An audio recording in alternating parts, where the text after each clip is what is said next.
I see you in chat over there, Alta. Still waiting on a few more people to come in, unless you just want to start. We could kind of make this like a one-on-one tutoring session if you want. It's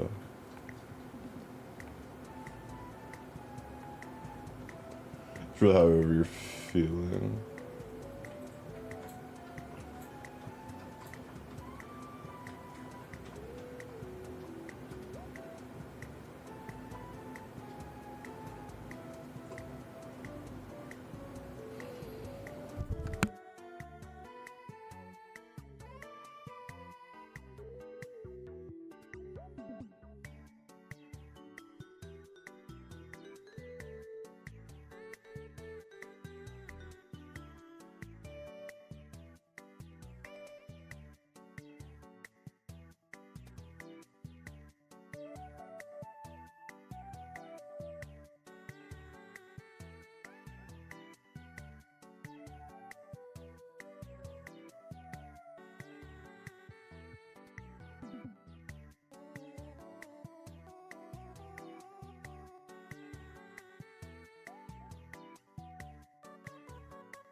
All right, got everything set up. I'm gonna keep the pretty much the intro right here. Ooh, you guys can see it. feeling a little bit, yep, don't even worry about this either. Kind of a little out of whack today, so I will not be having my webcam on, but we will be still hearing all of our voices and whatnot. That was such a badly structured sentence. You guys can tell where I'm at right now mentally. But what's going on, everybody? My name is Zach. This is I Don't Know Entertainment, and welcome to today's stream. I am not dead. My brain just decided it didn't want to brain for a bit, and I took a little short break from streaming. Not the usual like disappearance and all whatnot. We will be going back to our normal streaming schedule next week.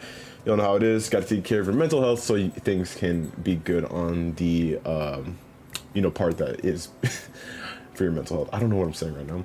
Either way, today is another session of Avengers E3 Avengers Blender Masterclass session here. We got it all set up. I'm gonna switch it over to the gameplay scene. Actually, we're doing the gameplay scene. We're gonna switch over to the recording scene so you got a full view of what's going on. This has stream avatars in there, so I'm actually gonna hide that. We are going to full screen this right here. And as we wait for Evander to come through and a little bit of a couple more people to join in, we're gonna chill, listen to a little bit of elevator music as time goes on. But yeah, how y'all doing?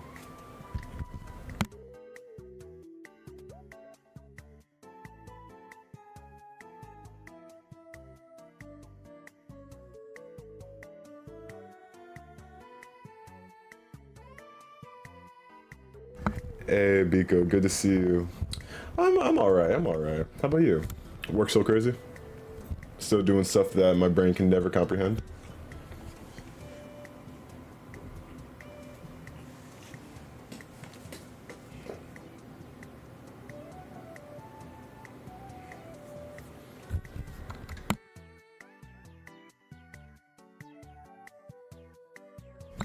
Hopefully that is coming through with some crazy pay. You deserve it.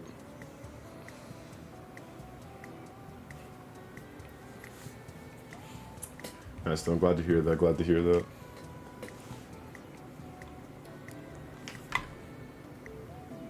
You give me that work-life balance up? It sure does, that's what we like to hear. Nothing but Warhammer skins. Still haven't played that game, been waiting for a friend to hop on, burn a hole in my library. I'm glad to hear you're actually getting compensated for what you do. That's what matters the most. Well, you having a decent work-life balance and just being a healthy person matters the most, but, it's a close second.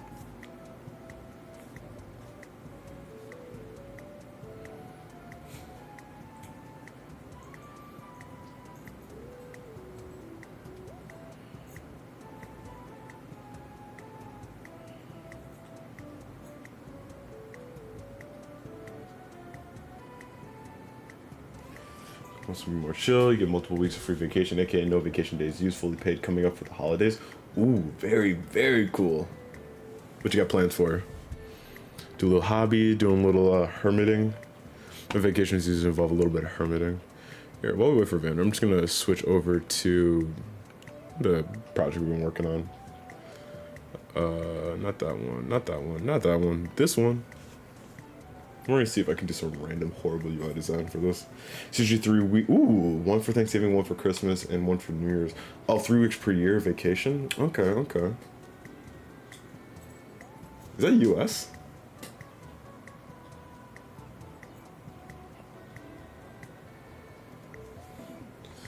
This does vaguely remind me of like high school kind of vacation days. Yeah, I gotta fix everything here. All right, for sure. Nice. Oh, so you're making that US money. You're making that USD big money. You're making that I can afford my apartment and go out for a burger kind of money. You also get 3 weeks paid time off you can use whenever. Heck yeah. All right, all right. You're making me a little jealous out here. You're making me a little jealous. I'm not gonna admit it, but I'm gonna admit it right now.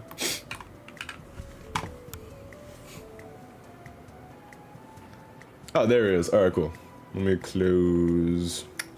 Good dough. Switch us over to make sure we're on the correct scene. Yep. Get a good look at my desktop, people. This is the last time you're gonna see it. I'm changing it up.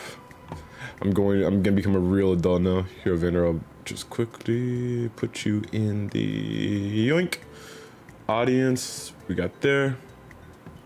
There we go. All right, and I can now finally mute this elevator music because my ears burned. The stream muted from my perspective, so I'm not hearing double. Sweet.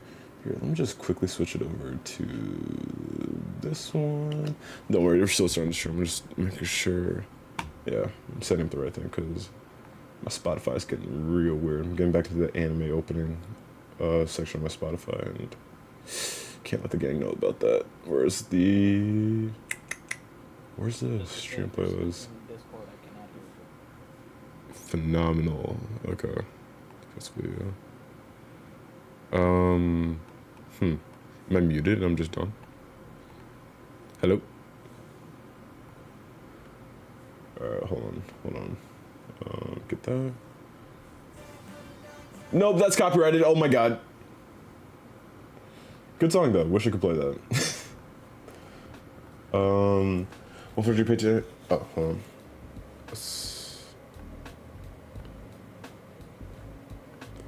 Yup, can you hear me now? Alright, sweet. Well, unfortunately, my PTO is going towards major surgery. Oh, use disability to pay for it, but that's a whole process I'm completely lazy to go through.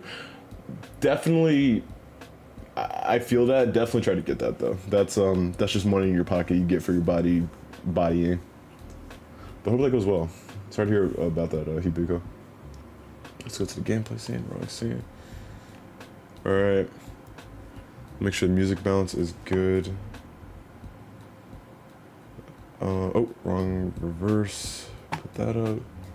Crank down the music to about that. Alright. Let me just quickly listen on my phone to hear if the bounce is good.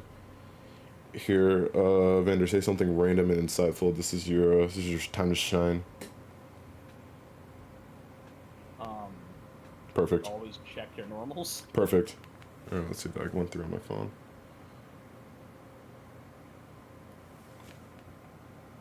Hey, we got our first bot. Love that. Alright.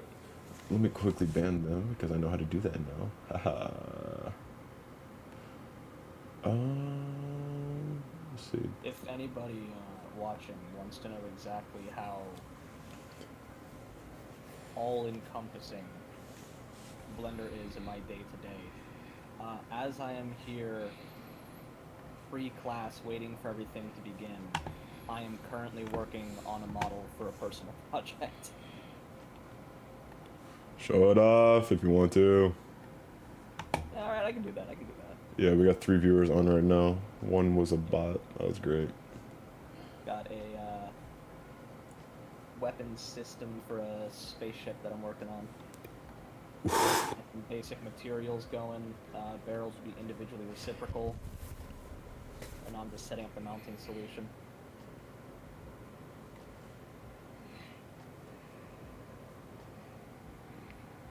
Lighting's a little low in the scene, but I'm just checking materials to make sure they look right. Such as the textured metal here to sort of diffuse reflections off of it. Nice.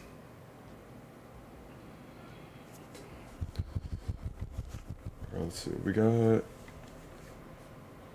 Pretty sure the 3 total is Pico, you, and another third person, which is chill. On the Twitch posts, the Twitter posts, let's see. We got a couple of views, so that should be coming through soon. And on the YouTube side of thing, we got 1 concurrent viewer, or 2 concurrent viewers actually, so we got some people on there as well. So yeah, if you want to get this started, do your intro of what we're going down. We should be going to our usual time today, about a couple hours. Alright, sounds good to me. We can say, do we want to give it any longer for anybody else to pile in, or do we just want to start now? Yeah, I'm down. We can start at like at 11:30. Just give like 10 more minutes of join up. Sounds good to me. Yeah. I'm also making sure I just have the proper thing set up. Oh yeah, and did you ever figure out how to increase the icon size for the wait, this is the monitor I have. The file you sent. I was gonna just use a different file. Oh, okay. We're also going to texture the actual monitor screen itself with an emissive map that will give us an actual emission of light to look like a real monitor. And to do that, you'll be taking just a screen on your computer of your choosing, so have fun with it, make it goofy. And just screen grabbing. We're going to use that to actually pull into Blender as an image texture. Perfect. Alright, well, I got that set up. Wait, so you have a different file set? Okay, no, that's the right file. Perfect. You'll notice each of the monitor components are separate parts, so if we have time, we can actually get into some rigging. Sweet. Let me just make sure I got everything set up there. 2 speaking 0, yeah, okay. Everything's good there. We got natural streaming quality coming through now.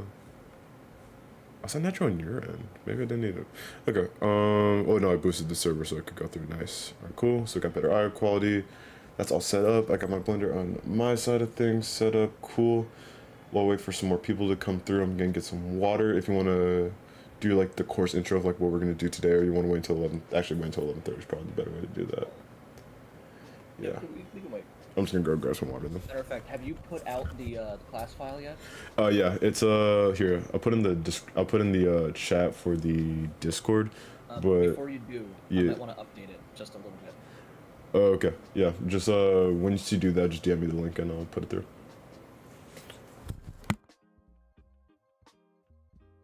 Just so we can get a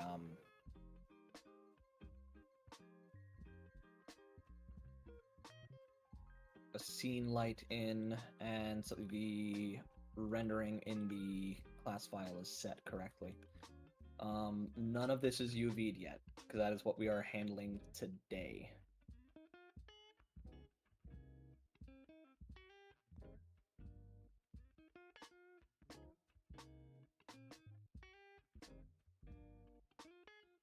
There we go, sent the new version over.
Okay, I got my water set up.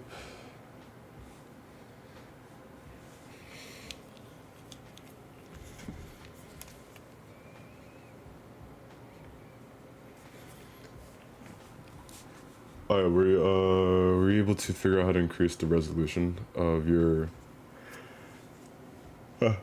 of the Blender interface, so people can see it a little bit better. I couldn't quite get the resolution scaling to work in a way that would be helpful, but what I can do is go ahead and throw on a screencast, so that'll help. Alright. That should be a good size for it, yeah? Oh yeah, that's fine. Let me just rename the file real quick.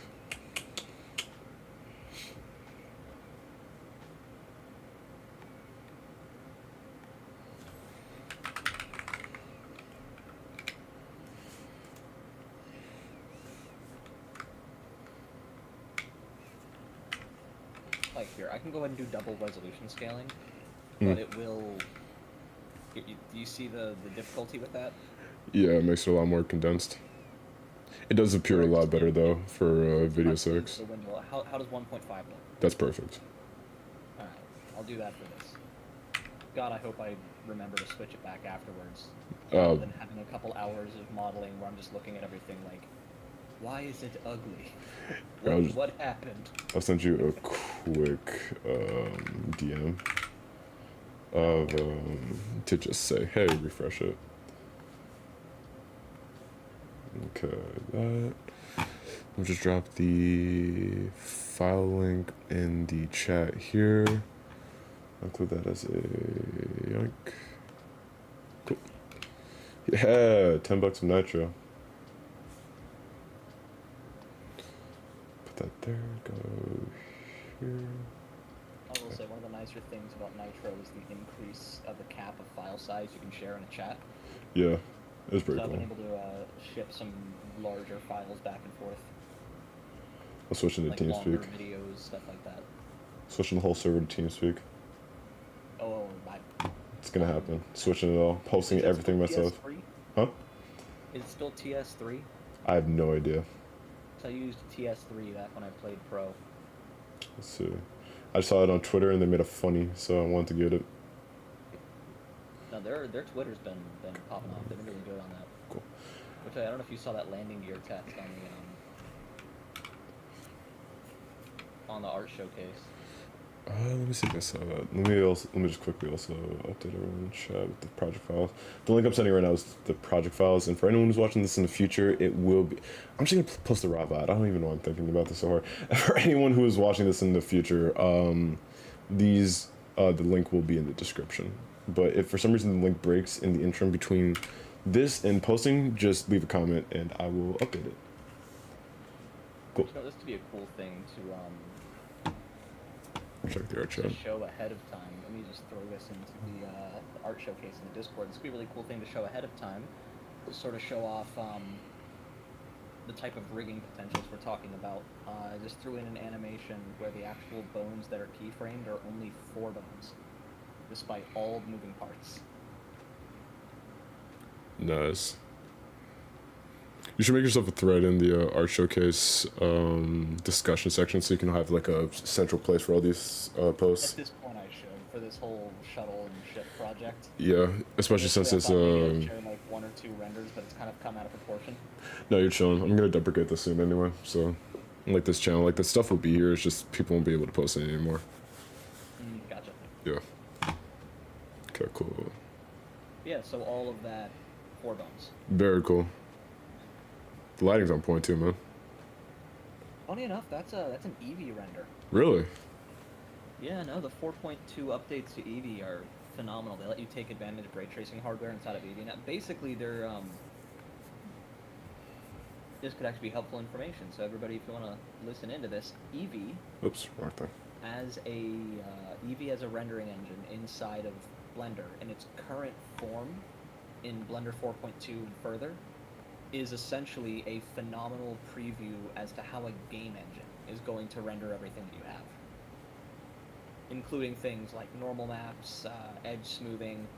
Before, you kind of had to estimate between Eevee and Cycles, Eevee being a really fast renderer, Cycles being a full PBR rendering, and sort of figure out what the middle point is going to be, or just sort of do a guess and check by exporting between Blender and your engine.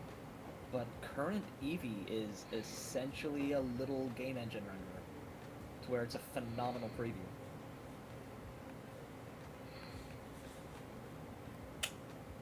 I mean, I'm assuming if they're here on this channel, then the primary reason they want this information in the first place is for game development. Oh yeah, definitely. Or people who are just trying to learn how to use Blender at the same time. That's fair. I mean, honestly, most of pretty much everything that I teach in the techniques that I'm using, the styles that I'm using, the practices, is most applicable to game and film. So any animating you're doing, any film CG, or any game dev. Really, the only difference is that you can get away with a higher poly count on film because you don't need to render it live. Though render time does cut into your budget. So if you are making an animation, consider trying to find a way to not make it to where every single frame takes 2 hours to render, or else you'll spend months rendering one shot. All right, take note of that, everybody. Also, it is now 11:30, so, or 11:31 technically. So I'm gonna mute. Leave it to you. Alright, welcome back to the Blender Masterclass. This time around, we are going to be working on UVs and texturing. I have a model prepped and ready to go, currently in a mirrored form. We're going to be going over exactly why UVs work the way they do, best practices on creating UVs, how to hide seam lines, how to pack a UV map after the fact, as well as just the basics of, like, what is a UV? Afterwards, we'll be going into a little bit of texturing, where we'll be doing some procedural texturing inside of Blender, using some math nodes in order to create some nice materials. All of that can be exported after the fact, and brought directly into your game engine with your diffuse or albedo, your roughness, your metallic, and your normal, plus an emissive channel if it's applicable, in order to take what you've made in Blender and put it right into your game engine. So this should be a very helpful lesson on actual practical skills for creating game-ready assets. All right, do we just want to kick it off, get going? Yeah. Yeah, go ahead. I'll jump in if there's any like specific questions or like things I should Honestly, pop in with. But yeah, I'll just be I following think along. reviewing last class, I think a way to get more information out there, especially because once this goes into VOD form, Hmm. responding and clarifying questions becomes significantly more difficult. So I figure let's give us the most opportunity to answer questions in advance and catch mistakes while they're happening, so we can, find all the common ones that people would likely be making while watching the VOD. Mm. If it's cool with you, is it possible that you could share your screen just so that I could see, so I can kind of watch what you're doing as you're going along? Yeah. It might. Well, yeah, I That can only way it'll share help one me sort screen of at like, a time. But yeah, oh, okay. yeah, So is it because of the E3 thing? yeah, and that's the only way other people can join in too. Gotcha, gotcha. Okay, Yeah. so then no screen share. But yeah, honestly, if you want to stay on mic and just ask questions that you think could use clarification, that would be awesome. Yeah, I got you. All right, so we're going to start with our monitor. So, one thing to consider, what is a UV map? The best way to show off UVs is just go ahead and show you one of Blender's default UVs, the default cube. I'm going to drag out a little window here. I'll go into how to open this later. All a UV map is a representation of your shape expanded into 2D. So if we have this face is this face here on the UV map, you can chase it around and see that each of these faces are represented on the actual model. It's just the model itself cut open along some edges and spread out flat. If you've ever done papercraft, or if I think most people do this in middle school in the States, where they have you take this shape with little tabs on the edges, cut it out, and assemble a little paper cube for geometry. That's all a UV map is. And the reason they are so helpful and so necessary is what they allow us to do is to map things onto the actual model, to be able to have this square that the UV resides in have images inside of the square that align with the faces in your UV map and therefore get projected onto the model. This is how you get fine detail, this is how you get texture. The opposite of that would be vertex texturing, where it's all spatially based, math based, which does have its place and is helpful in a lot of rendering capacities when you're just trying to render out a shot or a still image. But in a game engine where you have objects that are in motion in 3D space, constantly reorienting, animating in some capacity, or just with physics applied to them where they can be knocked around, you want the textures to be bound to the surfaces of the objects, and to do that we use UVs. It's also great because instead of having to calculate math constantly as your game is running of vertex textures, if you have more complex textures, a UV represents them as simply just a pixel image, which is really easy for the rendering section of the runtime program to call up and use. It's way easier for your game engine to just take 4 PNGs and use that to give an object its whole realistic look than it would be to actually run the math on full realistic vertex rendering, every single frame of your game being rendered out. So UVs are crucial. They are a flattened unfolding of your mesh, and they just contain information. UV maps, the more common 4 you're going to find yourself using, you can get away with using pretty much just these 4 most times, is your diffuse, which you'll sometimes see also listed as albedo.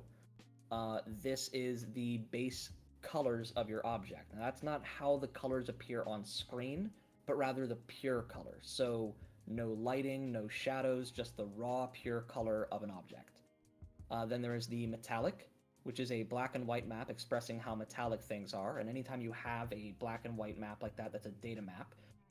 0, represented by black, is not at all whatever that value is. So for a metallic map, 0 would be completely non-metallic, and 1, represented by white, is 100% what that thing is. So for a metallic map, any white pixel would be rendered onto your object as being 100% metallic.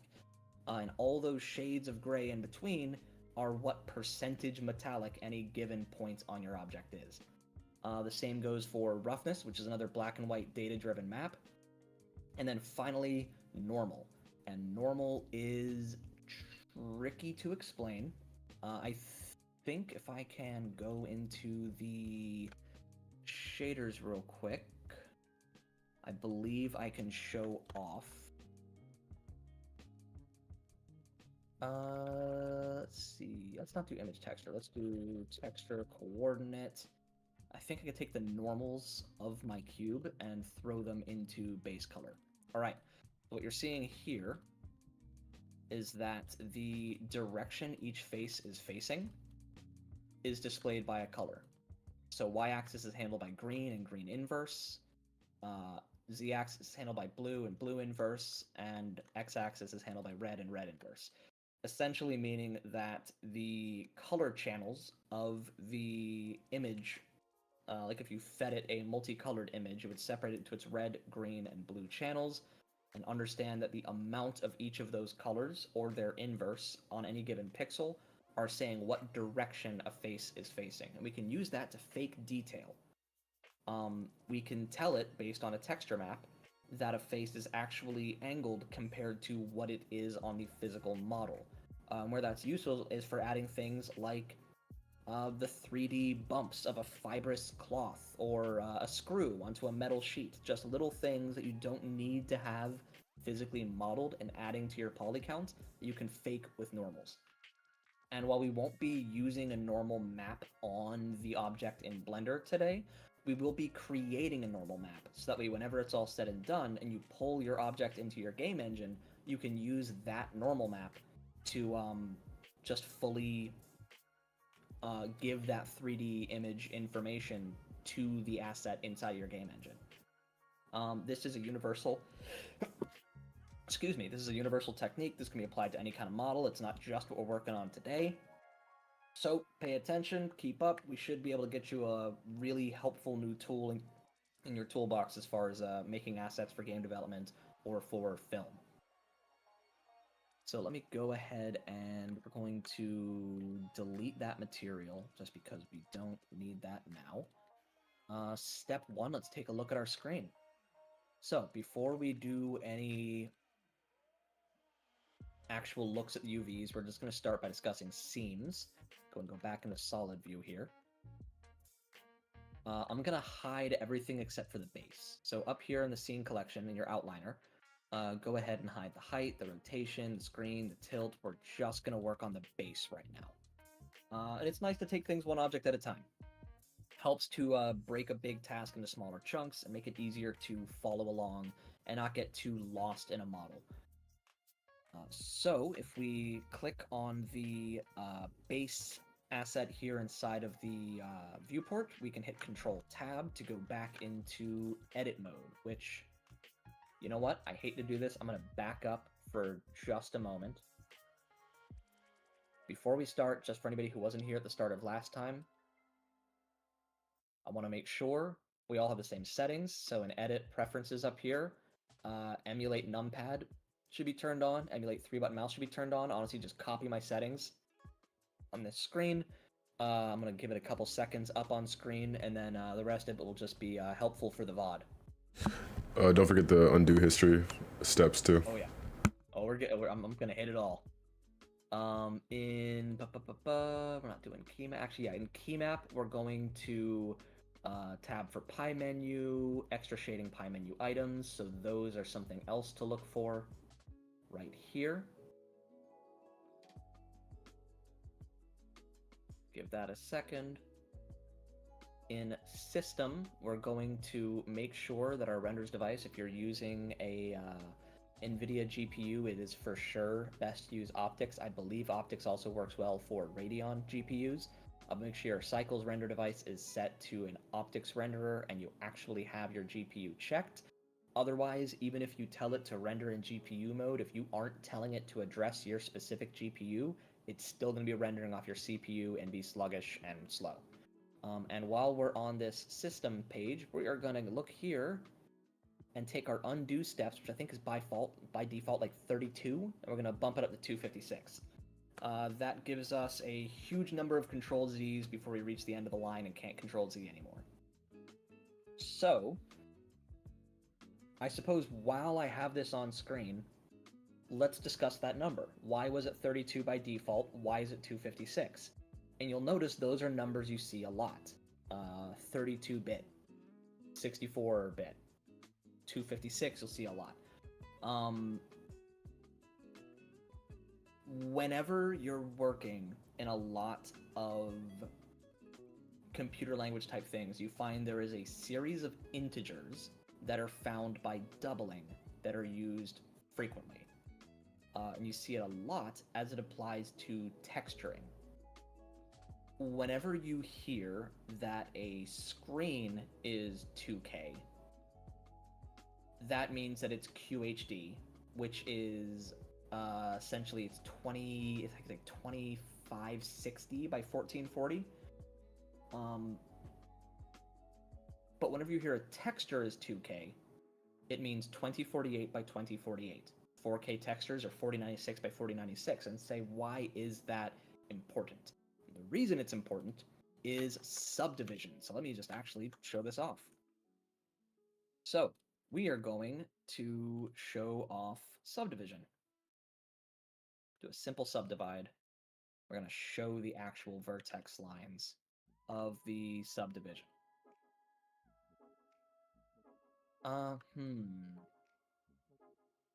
Can I make it display modifier in edit mode? Yes. On cage, yes. I would like to do it in such a way that it's easy to actually view them. Can I turn on I believe I can turn on a view to show edges. If I give it face normals, will it show that off? No, it still does a single center normal.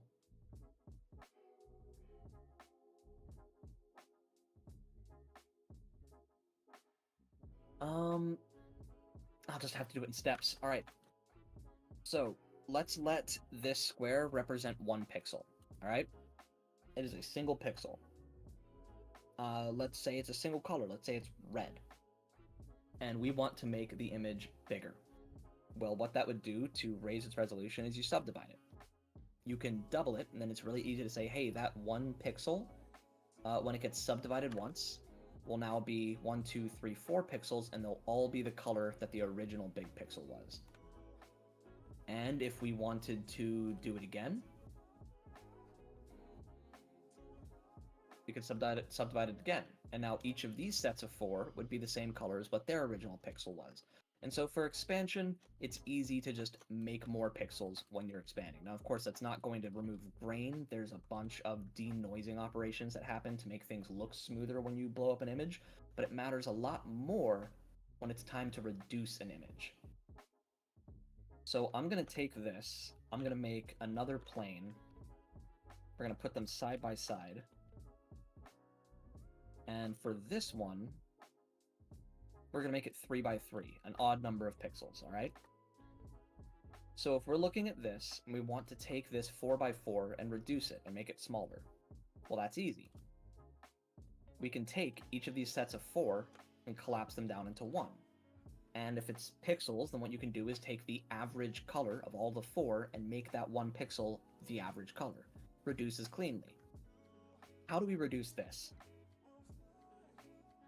Do we decide that these 4 get reduced into 1, and then these 2 and a fake 1 over here? Because a reduction of this and a step down would realistically be this grid right here. It would be 2 by 2. But how do we decide? Do we take these 4 pixels here and say that the average of them is this small corner square on the reduced version? And if so, do we give this corner pixel more weight because it occupies more area? It becomes a complex and frankly terrible operation to reduce. Which is really why we don't do that. It's why textures are the sizes they are. It's why 2K is 2048 by 2048, because it keeps reducing down evenly in half. 2 doubles to 4 to 8 to 16, 32, 64, 128, 256. You should recognize these numbers. These are all bit counts you likely would have heard before. 256 into 512 into 1024 into 2048 and up to 4K at 4096. It doubles all the way up and it evenly halves all the way down. So whenever you're working in square texture images and making your UVs, pick one of those. Do it in 1024, do it in 2048, do it in 4096. Give yourself something that is easy to reduce without losing its character. If you really want to go lossless on your development project, work at a large texture to begin with, like 4K, like 4096 by 4096. And then if it's a little too heavy in runtime, if that texture is making your game run a little slow, then it's really easy to reduce that down to a 2K texture, just having the resolution. And it doesn't get garbled and artifacty and bad looking because it's having to split pixels in a weird way. That sequence of doubling is crucial to maintaining a clean aesthetic across images.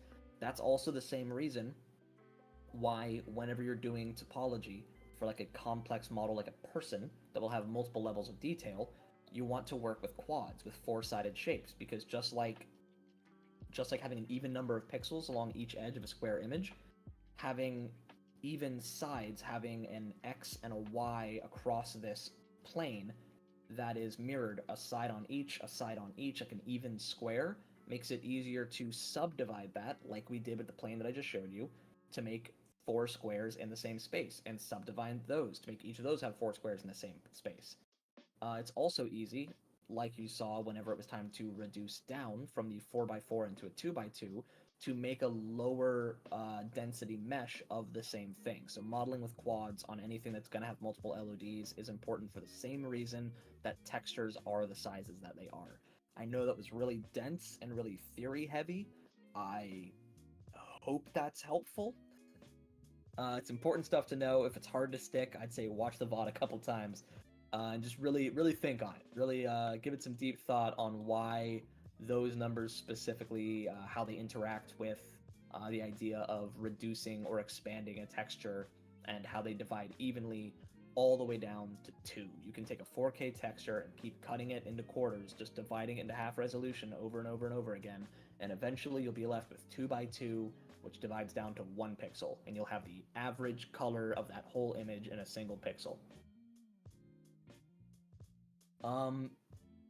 Do you think there's anything about that you would like me to clarify a little more, Zach? Because I know that was kind of a very dense, theory-heavy tangent. I'm definitely gonna have to rewatch it, like you've been saying, to get it, but it makes sense. I don't really have any more like profound way to describe it, but it's just like it makes sense on like a higher level versus like the complexity is still kind of soaking in.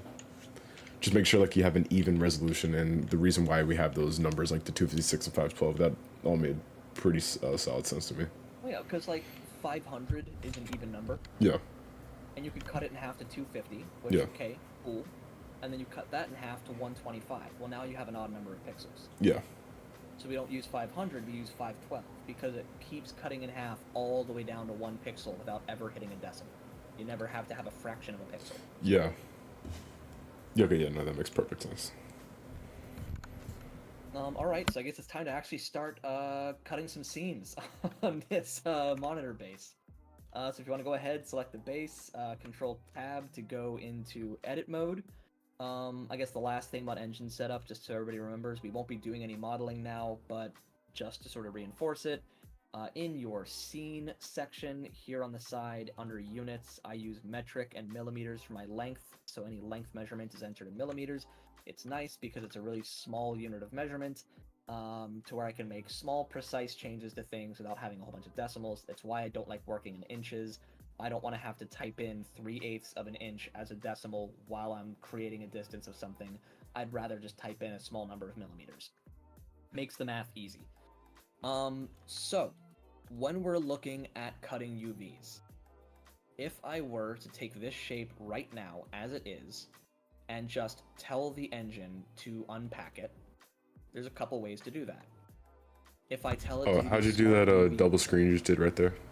Oh, yeah, absolutely. So the windows in Blender can all be made modular at their corners. If I put my mouse in the bottom corner of my viewport, click and drag upwards, you'll see it divide out a second window. If I wanted to get rid of it, I would take the window I want to keep, so let's say the top one, go to its bottom corner, click and drag and pull over top of the window next to it, and it will consume that one and go away. You can have double viewports. One thing I'll use this for pretty frequently if I'm rendering a scene is I'll take two viewports and I'll put one of them in a rendered view. Let's say I had a camera in the scene. I could put it from the viewpoint of the camera and see what the camera is going to see in the render as I'm in the other window working and changing things. But what we're going to use it for is to go to our top left corner here with the editor type, where you actually choose what the viewport is displaying, and pull up the UV editor. So we see our square here that's going to have our UV map in it. So by default, a lot of people that are new to Blender will simply use a Smart UV project, which does give you some options, gives you an angle limit of how much it's allowed to stretch things. Higher limit for less distortion, lower limit for more distortion, as far as stretching. But really, I don't want to give too much credence to all of this because we're not going to use this. Smart UV project is nice to be fast. It will give you UV islands, but it will also do weird things. It will create separations where maybe it would be smarter to do it a different way. Like, for example, right here, if we take a look at this island here, it decided to take just this section and make it an isolated strip on the UV. These two squares, for some reason, have their own section. The rest of it has its own section. I don't know why. It just decides to do these things. The reason we try to avoid doing it this way is that it gives you very little control over having consistent shapes. Like if I wanted to put some sort of pattern in my UV image that would repeat around the base here, if I did this sort of unpacking with a Smart UV project, then I'd have to go in manually and say, okay, this square is here, this square is here, it matches up to this one here, so I'm going to take that, rotate it, and then I have to stick it on to the end, so that way it all lines up evenly, and then you find yourself just repacking your UV entirely. It doesn't really save time. Honestly, the only reason to use Smart UV Project, I'm not going to get into it. It's a very specific use case that you won't find yourself encountering while doing game dev or film. You're better off manually cutting your UVs. So that's the other method, which is just to hit unwrap. Now we have no seams on it. So what this horrible thing that you're seeing here is this entire half of this object, let me select the edge so you can really see what I'm talking about, basically stretched open and smashed flat. Because when you just hit UV unwrap, it will simply flatten whatever you have. Now, our job is to create UV islands. What those are is areas that will be separate on the map. For example, I could make it into two pieces by marking a seam along this base, meaning we'll get an island that's this bottom half and an island that's the rest of it. So if I go ahead and unwrap again, you'll see there's the bottom half and there's the smashed flat rest of it. Using a series of these cuts of marking seams, you can really control what it's going to do when it does that initial unwrap. Of course, past that point, you can then do things such as scale different parts of your UV. Like we know that this bottom is not going to be visible, so we can make it really small on the map. It doesn't need a lot of resolution. And just sort of tinker with your UV from there. So, to start, let's go ahead and say, all right, and our final thing, this whole bottom circle, I'm cool with that being one piece. We're going to go into edge select mode. grab these edges. Remember, if you click one, you can hold control and click a few edges away for it to find the shortest path between to make it faster to select that. Right click, mark seam. That's how you get that red line. That's how you create a seam in your UV island. So we're going to mark a seam to where the bottom circle is its own island on the UV, which we can of course shrink down later.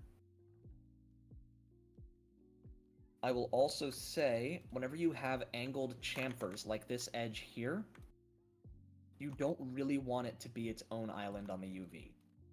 Especially when you're aligning textures, you can sometimes have the seams between islands look a little funky. So A, you want to hide them on a hard edge, and your best case scenario is to hide them on a concave edge. An edge like this, where the faces put it into a pocket. A convex edge is second best, like this, where it's sort of exposed as a ridge rather than a valley. And the last thing you want to do when you can avoid it is do a seam in some place like this, where it's right in the middle of the open on a very flat surface to where any sort of weirdness at the seam will absolutely shine through. Continuous surfaces should be kept to be a continuous island if you can help it. I'm having some issues selecting the ridge. I'm doing a control click or control shift click, and it's going through the kind of quad at the bottom, or the quads at the bottom, instead of going around the edge. Gotcha. Sometimes you have to chase it. Mm. If you do one side, control other side, it'll find the shortest path. Mm.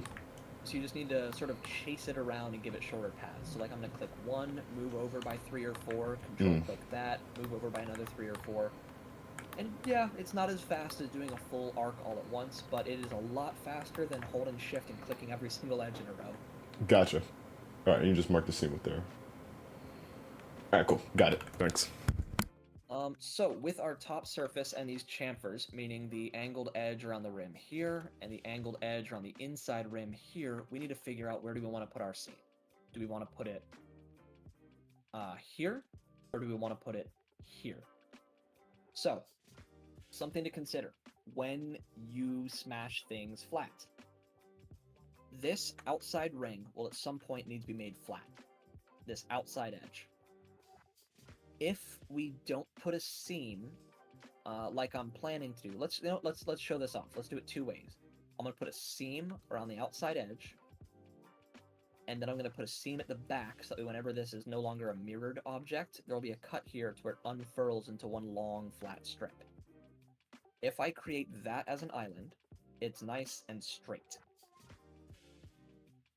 If instead we mark the seam here and here, because this is angled, because this curve is angled, when it goes to smash it flat, it'll have curvature to it, making it harder to pack in the UV map. So, I nominate that we take this lower of the two edges and allow that wraparound to be a nice flat line on our final UV.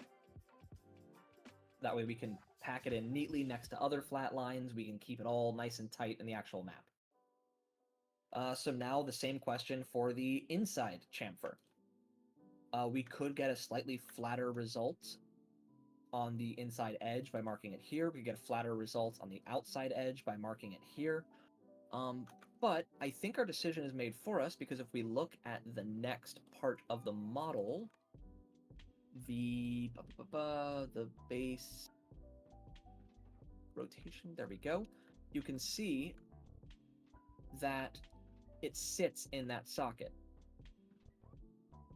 So what that really means is there's never a time when you're going to see anything below this line.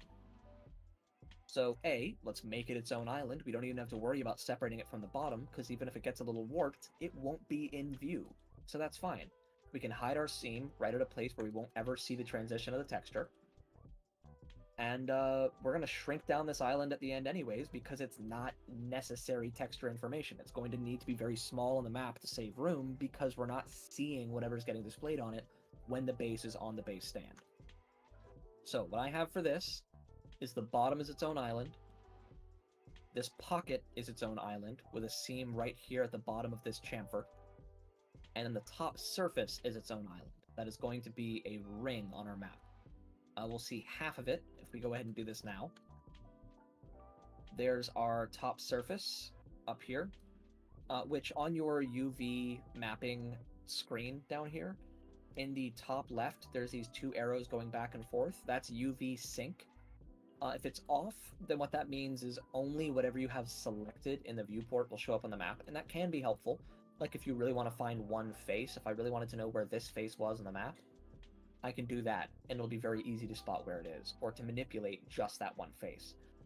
But if you have it turned on, it will always show your entire model, but it will synchronize what you have selected between them, which is A, helpful if I need to find a face on the UV, or B, if I see something weird on the UV, like if I determine that this rectangle looked odd, I could click it and say, okay, on my model, it's this one. So synchronizing that selection is very helpful. And again, it's that double arrows icon in the top left corner of a UV editor window. That's UV sync selection. I think this is looking pretty good. These islands are acceptable. Now, this isn't going to be our final UV, so we're not going to worry about packing it now.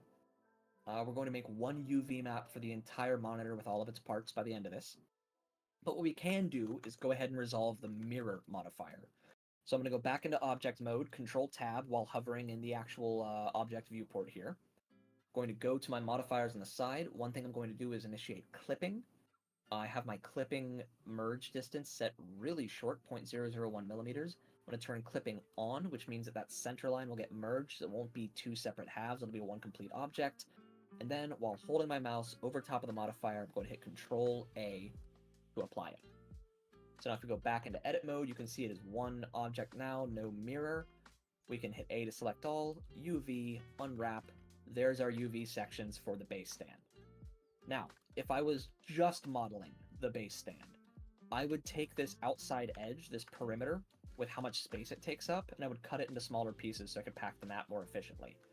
However, it's going to be sharing space with all the other parts of this monitor, meaning that this long strip will likely fit somewhere just fine. So, that's alright. So we have this part done, we can move on to the next, which will be the rotation, the actual base. Let's see, from Zach, do we have anything you want to ask about, clarify before we move forward? Nothing to ask about, but just something that I did by accident that might stump other people. The kind of long strip that was the perimeter of the base was actually half of what you had in your UV map, and that's because there's an extra seam I made. So if anyone else has that problem, just check the perimeter and clear that seam to make sure we get one-to-one. Yeah, that's it. I'm good though. There you go. Yeah, always, if you ever see something weird on your UV, the more UV maps you'll make, the more you kind of know what to expect from the cuts you're making, so it'll be easier to look at your UV map and say, hey, that looks weird. Something's going on here. A real example you'll run into very often is whenever you have anything cylindrical. Let's say I'm like, all right, we're going to take the top and bottom, make them their own planes, cool. Not subdivide, mark seam. We're going to take that and we're going to UV unwrap it. Okay, why do I have 3 circles? Well, it's because I forgot to take one of these edges and mark a seam to instead give me 2 circles and a rectangle. You'll see this all the time. Whenever you're modeling let's say a sword, maybe you'll forget to put a seam line down the grip in one direction, and your grip becomes just one smashed circle instead of a long rectangle. These are things you'll just pick up on easier the more times you make a UV map, the more times you catch mistakes. Worst case scenario, if you make a really weird UV and you mess up in some way and you don't catch it during this stage, at some point between making it and it being in your game engine, something's gonna look weird. So you'll catch it eventually. It just helps if you can save yourself all the headache you can by catching it earlier. If I really wanted to, here's a neat thing, if I wanted to make this a single island, if I wanted this to all be one island, what I could do is find somewhere opposite of that seam line and just clear these seams, so clear seam. And now what you'll find is a long strip with a circle on either side, because it is connected here and here. If I just edge select it, you can see there's the bottom seam, there's the top seam. You can always find a way to reduce the number of islands if that's important to you. Alright, so next part, we can go ahead, we have our base done, so we can hide it. Quick time check, we just passed the 30-minute mark since the course started. Want to go fast 5? Yeah, let's do a fast 5 minute break. Get some stretching in. Sounds good to me. Yeah, I'll set the timer and I will come back when there's about 5 minutes left. I'm just gonna go ahead and go on mute. Alright, for sure, for sure.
That's about 5 by my count. How are we looking on your end? Yeah, it's about 5 minutes. We only. Yeah, let's go. All right, let's do it. So, time to move on to the part marked rotation. Now, these names might seem odd. Base is pretty obvious, but the rest of it, other than base and screen, is marked by what they provide to the end model.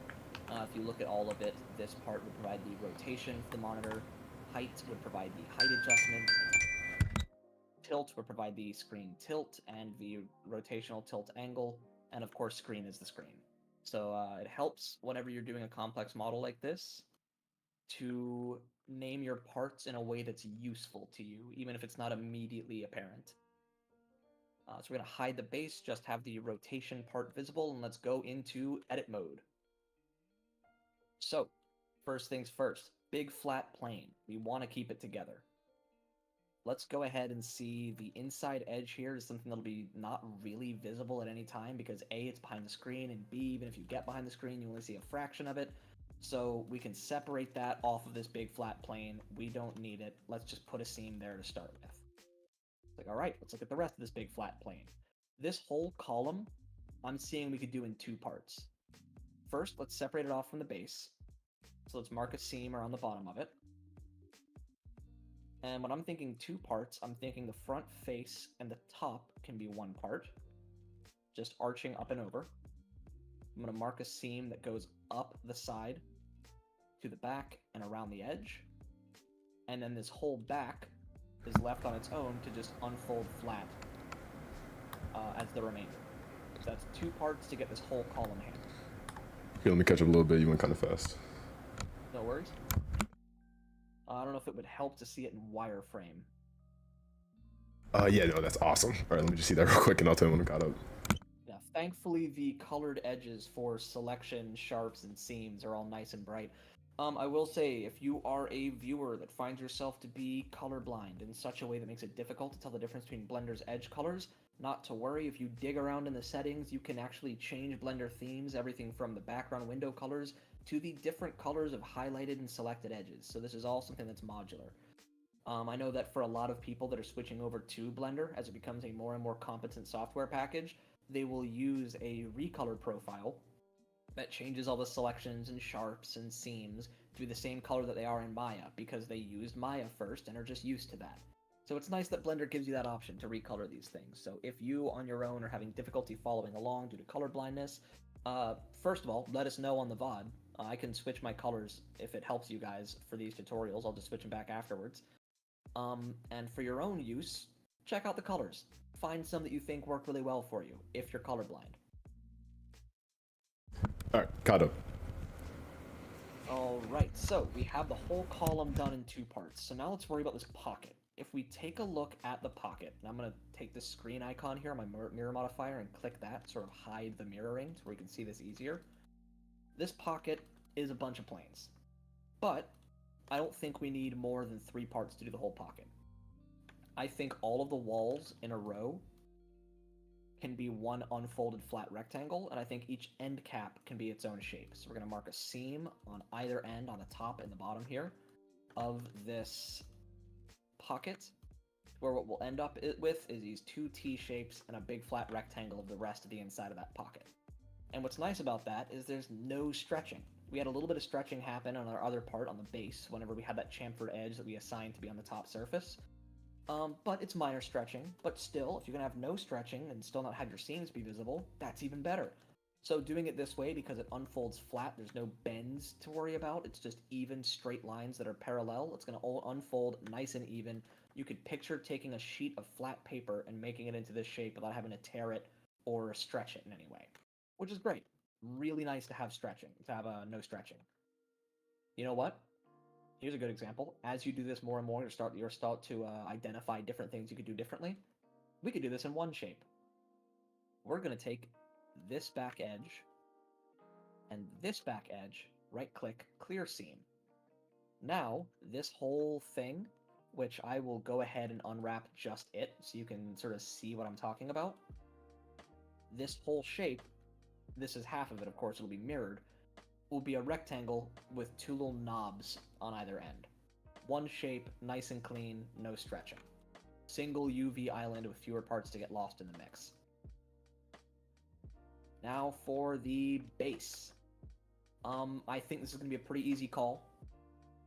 This seems like a pretty simple one. I'm just going to grab this top edge, and remember, whenever you have quads or chasing lines, like it's a ladder like this, not like this. Whenever you have clean lines coming off of your edges, you can just double click on an edge and it'll select that whole run.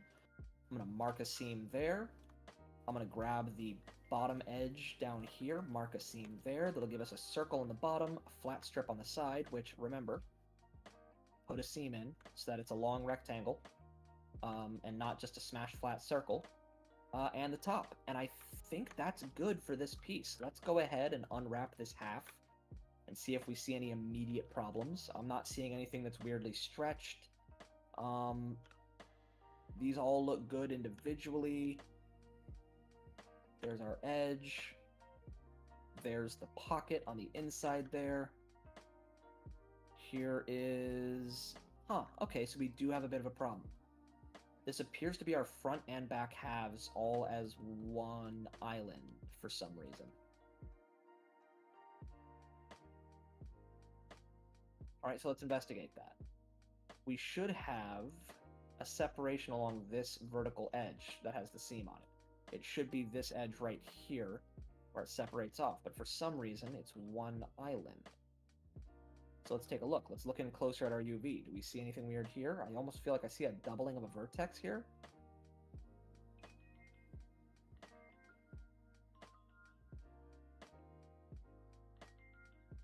All seems to be good. I'm going to try a merge all by distance and see if... no phantom verts there.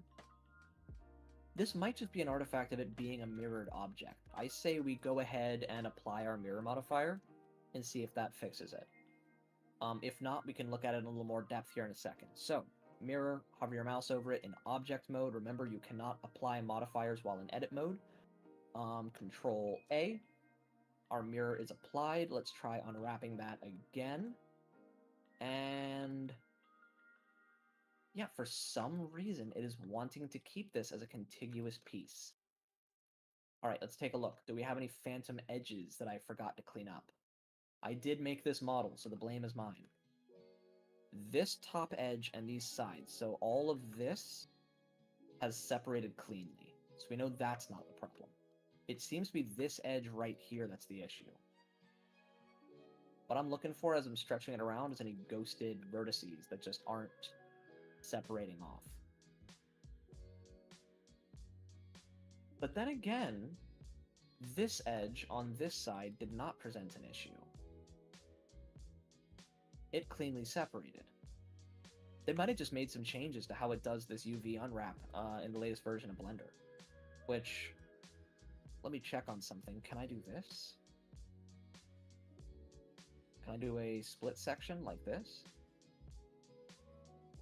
Can I split it just on the UV? But does that split it on the model?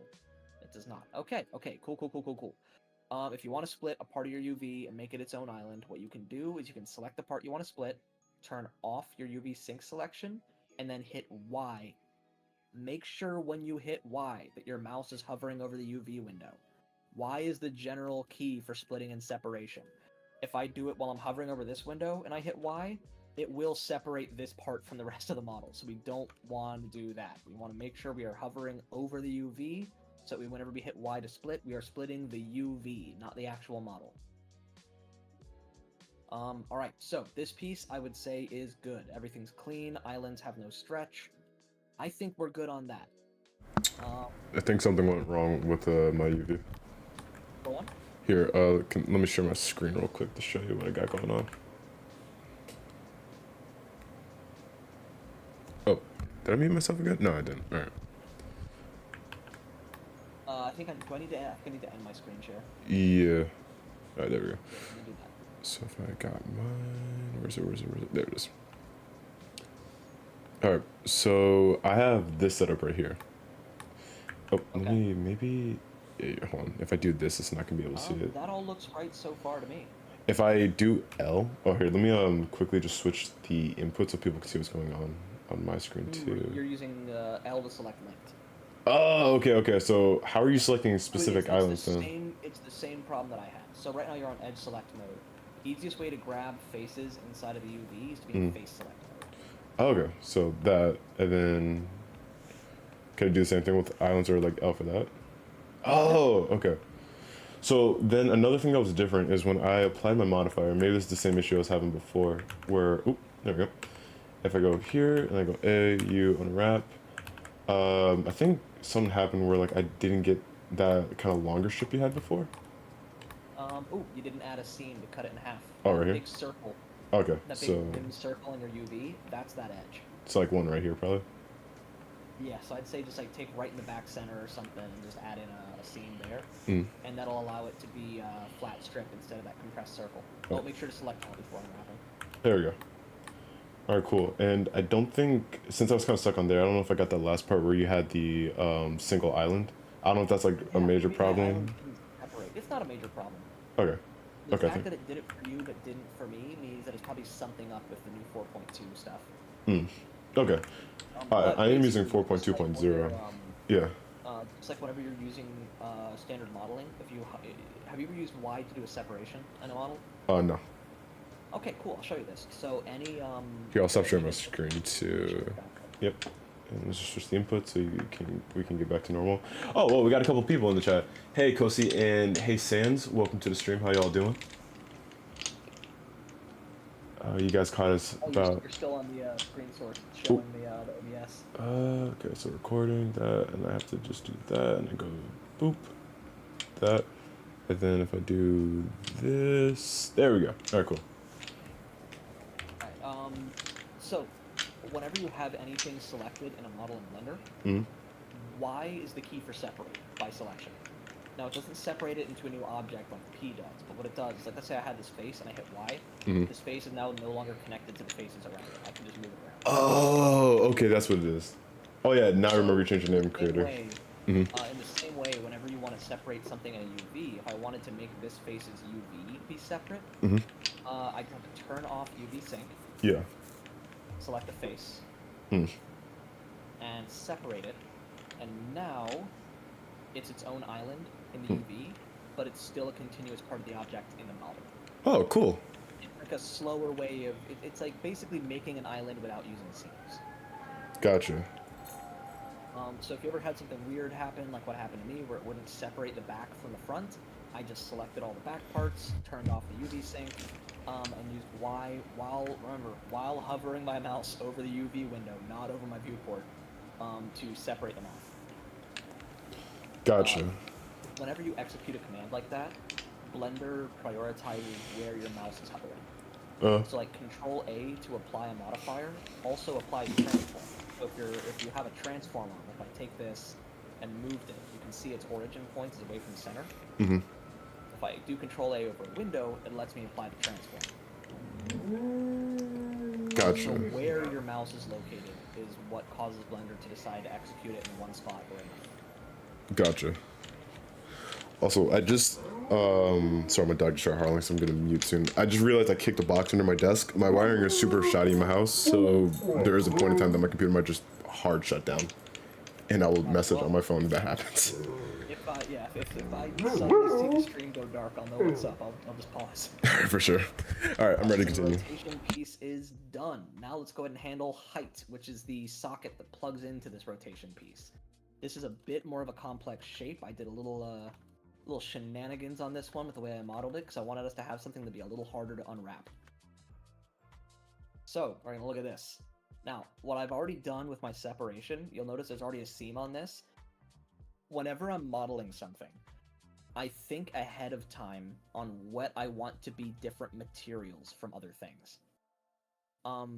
So a lot of times, by the time that I'm UV unwrapping, my model looks like this, and I'll have some basic materials slotted in. We're doing it a little bit backwards, but that's fine. The big reason is when you're in face select mode and you hit L to select linked faces, it can stop at a seam, which means I can grab a whole area that's all one material and then assign a material to it. So on some parts of this, you'll see seams already in place at the edges of materials that are planned to be different from the surrounding materials. That is not the same as... Hang on a moment, what is happening here?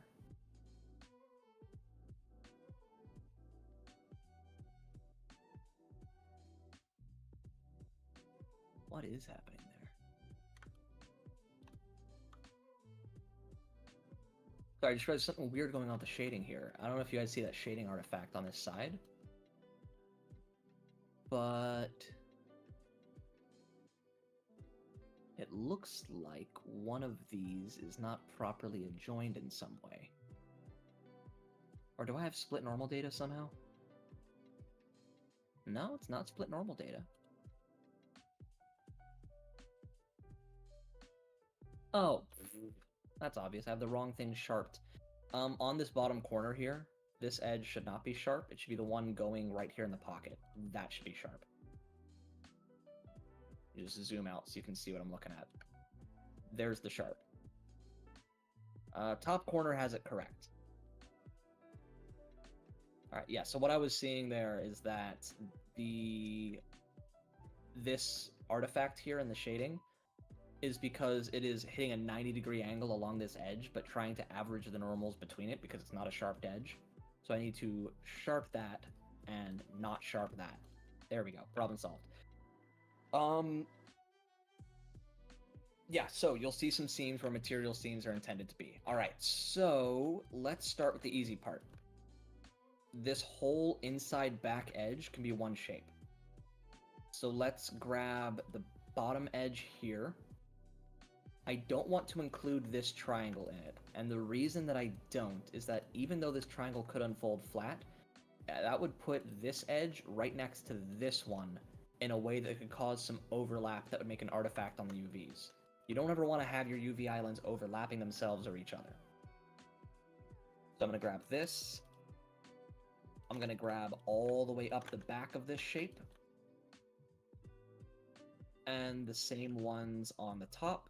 And so now we have a nice long strip. If I highlight it, it'll be easy to see.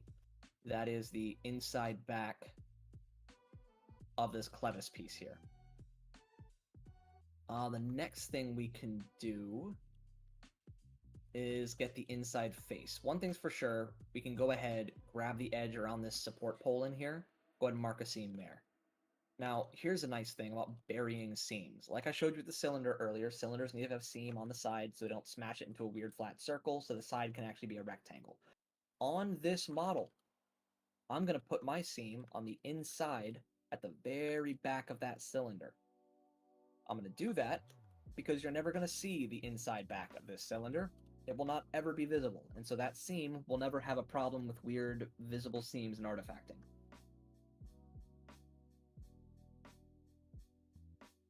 Let's see, Horrible Creator is better, or I guess I'm sorry, Sense. I don't know what you mean by the chat. I'm trying to look at chat. Their previous name was Horrible Creator, so they just changed it to Sans. Yeah, and they were just telling us that. I thought they were describing some horrible creator. I'm like, I feel like I'm missing context. No, you're good. Gives me time to catch up anyway, because got that. I guess an easy way to grab that edge, because there's a gap here, is use 7 on your key on your number line to find the top view, so then you can easily just grab the edge that's farthest away facing. For these inside panels, if we include this corner and this edge, there'll be a good amount of stretching to these panels, which is fine, but I will say these panels won't really ever be visible, this whole inside round panel. So let's go ahead and make it a singular island so we can shrink it down and make it small. So let's just make a seam that takes this whole flat face and isolates it. Like that.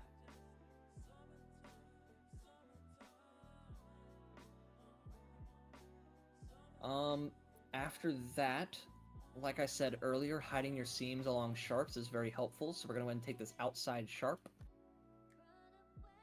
and make a seam along it. There we go. And now we got to think. This area in here, if this is all one island, when it stretches flat, this chamfer will have a bit of a curve to it, but it's small compared to the overall model, so it'll fit in the UV just fine. These will get laid out, stretched flat next to this. These faces will have a good bit of stretch on them. I think if you wanted the cleanest UV, you should separate these faces for the cleanest texturing on the object, but it does clutter up your UV to have extra islands. So this time around, because it's in a spot that's going to be very, very hard to see on the finished model, I'm going to leave it attached to the strip as well as this triangle, and that should all lay flat. Minimal distortion, especially given that it's going to be hard to see it in the first place.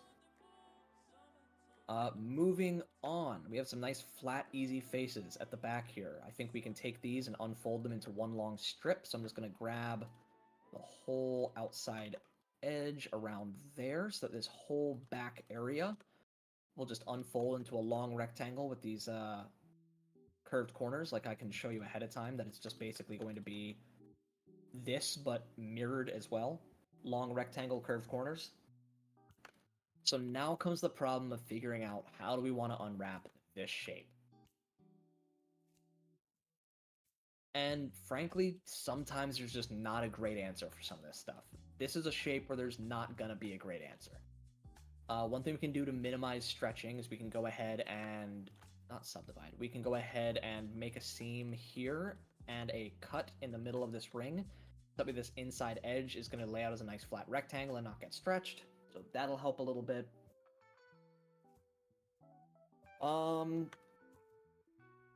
As of right now, if we unwrap this as it is, this whole outside shell is going to have some pretty severe stretching. The question is this too much stretching? I would say that half of this shell, like this, is not a terrible amount of stretching. However, when there's two of these as one object, that will be really, really bad.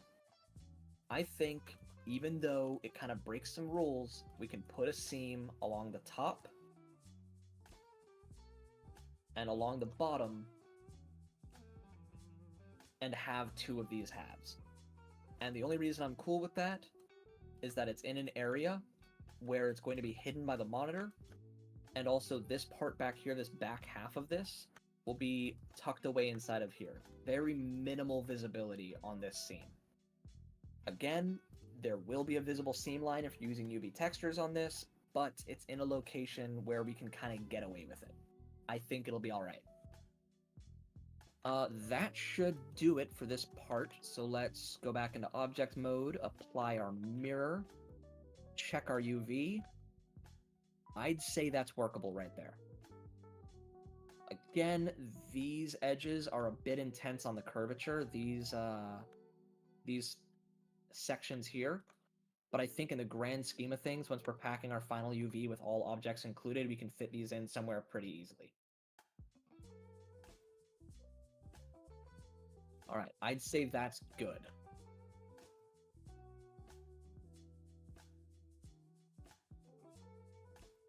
So then after this height adjustment part, we're going to go into the tilt adjustment part. Now, it sort of has the inverse of that clevis shape, but it's going to be a lot easier to unpack for a couple reasons. So first of all, we see this nice strip, easy to lay flat. So like we've done before on similar shapes, we're going to grab this, make it all one continuous strip that won't have any stretching. It'll just unfold nice and easy. There. That's a simple call. That's an easy call to make.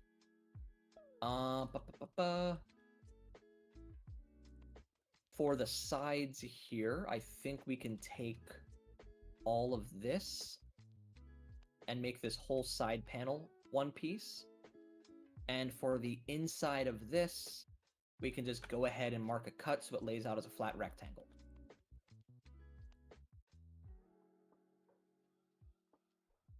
Let's see. For the back of this big puck on the front here, let's go ahead and separate that out to where it's just one big flat section on the UV. For the edge of this puck and its face, we can separate them from each other and just add a little cut. So that way this edge will lay out as a big flat rectangle. Sorry, face select mode, like this. The last question is this part. How do we handle this? I would say that looking at the whole model and where everything is going to be, it wouldn't be too bad to hide a seam right there, to where, yes, this would still be one big island, but it would unfold its curvature like this would be a center point for it. It would unfold and have sort of a T shape at the top and bottom that won't actually have any stretching. They'll unfold nice and flat.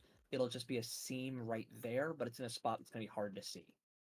So again, apply our mirror modifier, unwrap all. Nothing is jumping out as an immediate problem. I would even say that to save space on the UVs, we can go to the back edge of this big piece here, and we can go ahead and mark a seam there to separate it into two islands, because once it's all assembled, this edge will be hidden in the back of this clevis. So I don't think that's a problem to have a seam right there. So that would be done for the tilt piece. Good UVs on that. I gotta catch up. Hold up. No worries. I'm gonna go ahead and throw it into wireframe in a view that kind of shows all the edges. Okay, got that one. Got that one. Nothing. Did I get that one? All right, and I'm going to then just quickly apply my mirror mod. See that unwrap properly.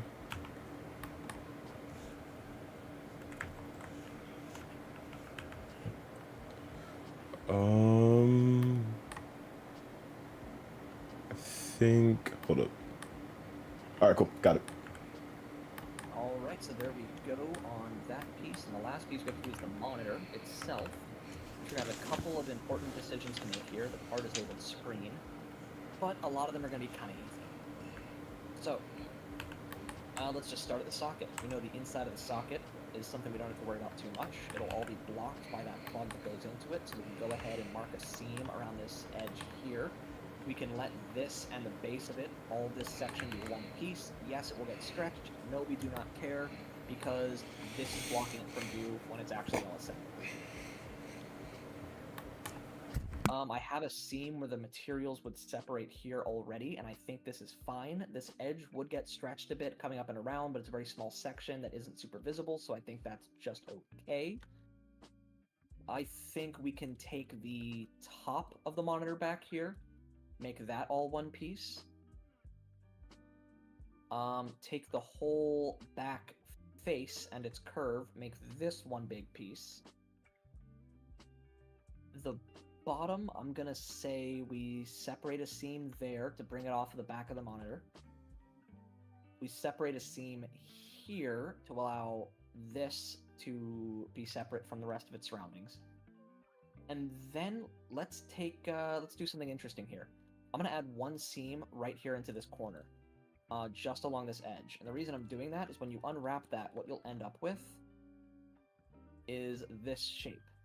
The seam I just marked is these two edges here. It allows it to unfold flat with a minimal amount of seams. All right, now for the next area, the big back section of the monitor. We can do that roughly the same. We can make the bottom all one piece, mark seam. We can make the top strip all one piece, mark seam, and then the rest of it, this will fold out flat on its own, nice and easy. So, now is where we have some decisions to make. The bezels on this monitor, the areas around the screen, are very thin. We want them to be relatively straight with minimal stretching. We can hide some seams on them because they are so thin that it doesn't give you a really good glimpse at any part of it, especially since the monitor screen itself will be casting light, making it harder to see any weird texture artifacting going on. I think easy enough. We grab the sharped edge all the way around the perimeter to the back. Here's something we're going to do that sort of breaks the rule a little bit, but for a reason. This back area we just made is going to be a big empty rectangle on our UV, which makes it hard to pack stuff inside of it. So I'm actually going to add some seams to cut it up into smaller rectangles. I'm going to put a seam here, so the whole top strip is one, and the side strip becomes one because I'll also be putting seams here. So we essentially just we'll have both of these side strips, as well as a top strip and a bottom strip. And while we do have seams on an open flat area here, it's a hard place to see, it's a very small seam, and it will overall make it easier to pack our islands. For the edge of the monitor, we can isolate that off. Let's go ahead and grab the outside sharp perimeter here. Now you'll notice that the bottom bezel here does pop out in the corner, so just make sure you're grabbing the actual edge facing at this angled point here. The bottom corners of this monitor will be facing whatever surface it's sitting on. They'll be very hard to see, so I'm going to grab the middle vertex of this curved section here. The middle edge, I should say. And I'm going to mark that as a seam. So we'll have the wrap over the top and around the sides, and then we'll have the single bottom edge. And that way we don't have such a massive single island that we would if we made this all one continuous flat strip. Because that would get very, very long. What else? Now it's time to worry about the face. Here's where it gets difficult. I don't want to put another seam into here, because any sort of viewing angle on this with a concave seam next to the screen, you're going to get weird artifacts on this edge. I think it's worth separating it off, letting there be a top section with a little flat seam here that'll be really easy to ignore. This will also let these faces unfold flat, because it's just a simple flat parallel angle that's keeping them angled, so they'll unfold really well. I also think we can do the same going here and here. What's nice about these is they're both sharps to begin with, so it'll be an even harder seam to detect. So that means we'll have an edge bezel piece, we'll have a top bezel piece, we'll have a bottom bezel piece, and then the overall perimeter around the screen. Let's check our half real quick, see if anything jumps out as being an immediate problem. This big island right here, I'm not a fan of. This is pretty huge. Hold on, I missed a step. My UV looks completely different than yours. Oh, and this looks... Oh, no, that's the inside of the socket. That's fine.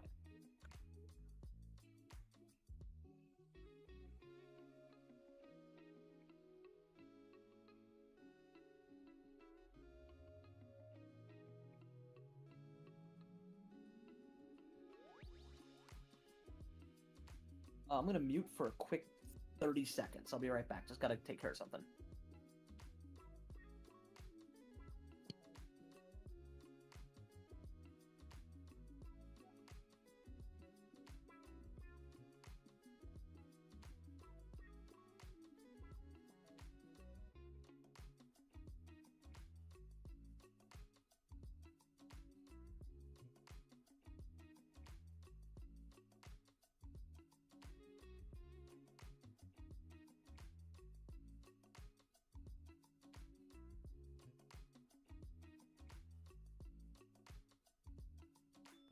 All right, I am back. Sorry about that.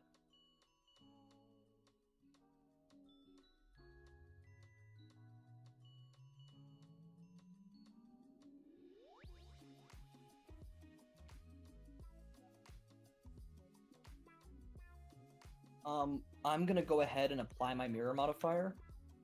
Or actually, would you rather I wait? I don't know what you need in order to catch the differences here.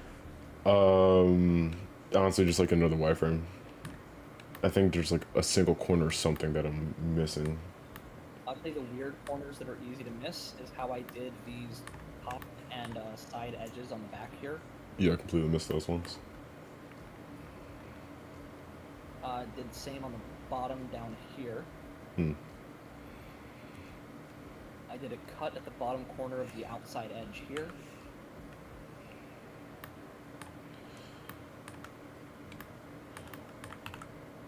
Here, in the interest of time, because it's almost 11, we should go to about, it's almost 1, we should go to 1 to 1:15. I'll just catch up on the bot again, and I'll just ask questions along the way, just in case if I think there's a spot that needs to be clarified. Tell you what, I'm going to go ahead and apply the mirror, check this, apply the unwrap. That's looking fine. I can live with that. Let me really quickly send you an updated version of the file. Alright. So you can be on pace while we do some quick materials. Looks like we are not going to have time for the rigging and animating today, but we can actually just keep this file and make that the next lesson. Yeah, I think that works better. I think that'd be kind of too conceptually heavy for one session. So you should have a caught up file now. Here, let me download it, and that's you to see if it's good, dude. So let me just set it to the be right back section, so it just looks like we're doing something different.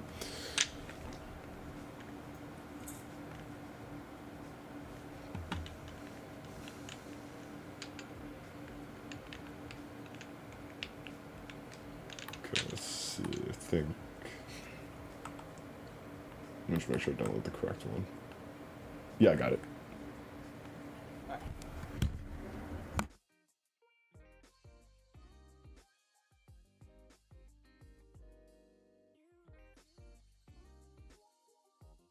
Alright, so now let's discuss material slots. Whenever you have a material slot in your engine, like when you have a material assigned to an object, that object's textures, you don't want anything that uses that material slot to be on top of itself. Like, we wouldn't want these two UVs where they're overlapping on each other to be this way, because any data stored for one of them will also be on the other one. It creates a problem. However, if you know you're going to have separate material slots, you can overlap things just fine. You can also selectively unwrap UVs. You can choose to not unwrap certain faces, and we're going to do some of that. So, get all of your parts visible in the viewport, and select them all, and then Control-Tab to go into edit mode on all of them at the same time. Now, we're going to be using multiple materials to texture this, but when it's time to export for Game Engine, you'll be able to export it as just one material for almost everything. The only thing we will not be including in that is the screen itself. It will have its own material slot so that it can be at a very high resolution and show a nice image. So, go ahead, hold your mouse over the screen, hit L to select linked. What that'll do is we'll grab that whole face ending at the seam at the edge there. We can then hit Control-I to invert our selection, which will grab everything except for that screen. And then we can go UV unwrap. And that will put it all on one continuous UV map. So let's look for problems. First problem I'm seeing, this enormously long edge here is really affecting the outside perimeter of the map. So I think we should take, even though we already have it separated at this corner and the other bottom corner, I think we should do the top corners as well. Again, it is a flat seam, it's not ideal, but it's not an area that will get a lot of attention. So once again, once I've made those seams linked on the screen, Control-I to invert selection, let's unwrap it again. Let's see how that looks. All right, that's looking a lot better. Let me actually grab the screen here and move that out of the way. The rest of these, I'm okay with their positioning.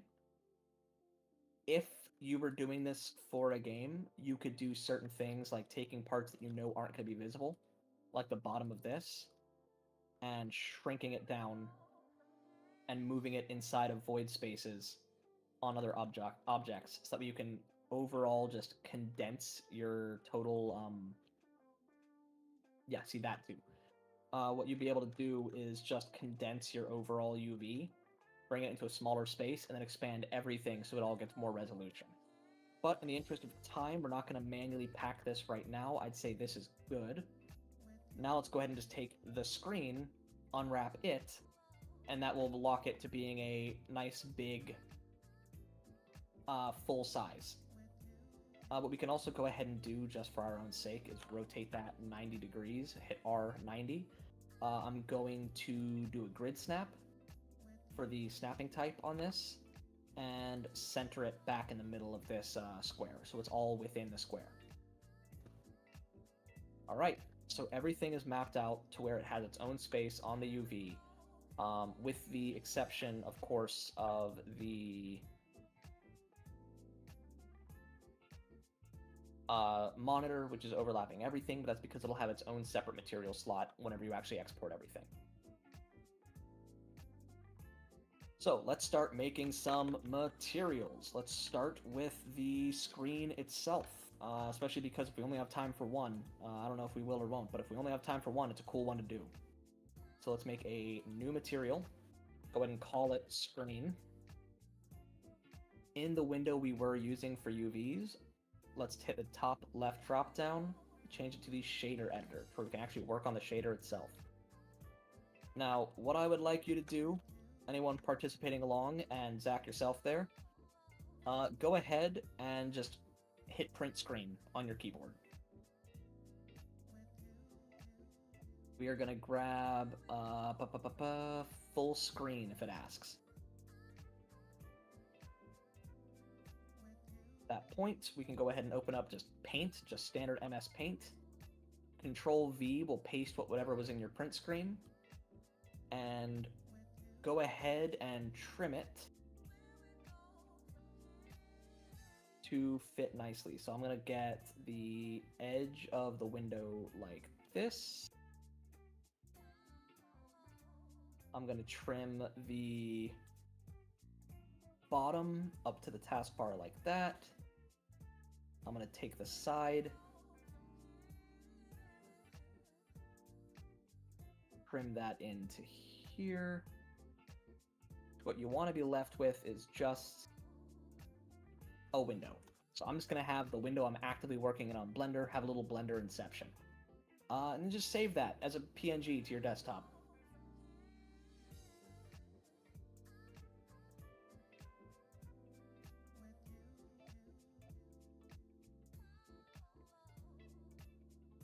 If you are having trouble with that, if anybody's having trouble with that, let me just go ahead and just send you the exact PNG I just grabbed.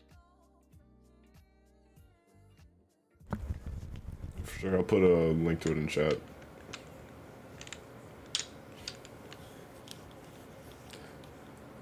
Also, the full screen thing is weird, or you can't find print screen. The other hotkey is Windows key Shift S, and you can just drag on the monitor if you're choosing. Yeah. The difficulty with that is getting the monitor corner to corner. Like actually getting the full grab. Yeah. Alright, so let's take a look at our material slot for our screen. First things first. The base color of our screen. You might think, oh, are we going to use that image to drive the base color? No, we are not. The base color of a monitor is black. That's the actual color of the material. It's not the monitor that's the color of what's on it, it's the light coming off of it, which we will be doing. So we're going to call this whole thing black. You know what? Let's go ahead and add another material. We're going to call it just plastic, right? And on our monitor here, we're going to grab link for the screen, invert to grab everything but the screen, click on plastic and hit assign, and that way only our monitor has this material on it that we're actively working. It'll look a little nicer for working on it. You can switch between active materials in a couple of ways. Over here in the actual materials panel, you can just click between them. Or down here in the shader editor, this drop down at the top will let you select what material you're working on as well. However, it will affect the material slot here. So as you saw, whenever I went to plastic, it assigned that material slot to also be plastic. So if you want to change what slot you're in, you do that over here. If you want to change what material you're working on in that slot, you do that right here at the top of the shader editor window. So base color is going to be black. It is non-metallic. It is quite rough. We're going to set roughness to like 0.9. Keep in mind it's on a scale of 0 to 1, so 0.9 is 90%. This is why we can drive it with black and white maps, where black is 0 and white is 1. Now it's time for some magic. First, let's go to thin film. Let's give it like a 20 nanometer film with an index of reflection of like 1.05. It'll give it just a little bit of gloss, a little bit of shine. That'll make it look a little more realistic. That's sort of creating the effect of it having a sort of film over the top of it. And the emission drop down here in the shader is what we really want to work on. So we're going to drive the color of the emission off of the screen. So with my mouse out in the open, I'm going to hit Shift A to add in something new. I'm going to start typing the word image, and you can see image texture is one I can bring in. I'm going to plug its color into the color under that emission dropdown, and I'm going to go ahead and open the image that I just took. Then you can just set the strength to 1, so it actually starts emitting. Now this looks a little odd, but that's all right. We can go into our UV editor. We can grab the monitor screen, and we can actually orient it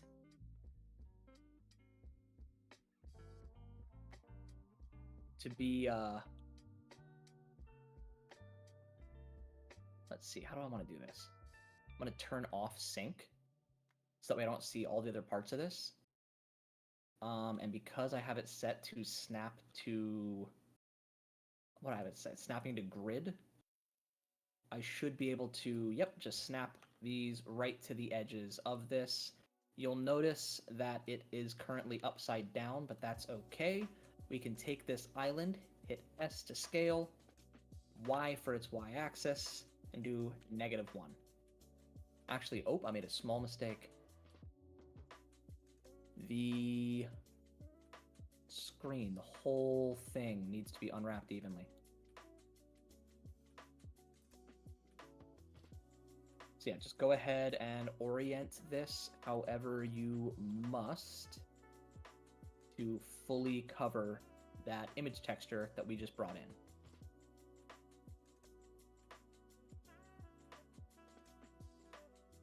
If you see any weird stretching on the sides, you can of course correct that.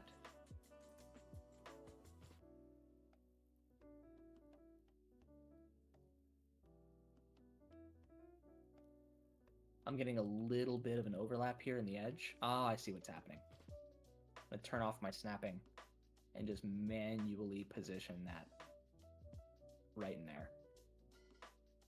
And same thing for this one. Right in there. And now would you look at that, our monitor is actually emitting light in the colors of what the monitor is showing on its screen.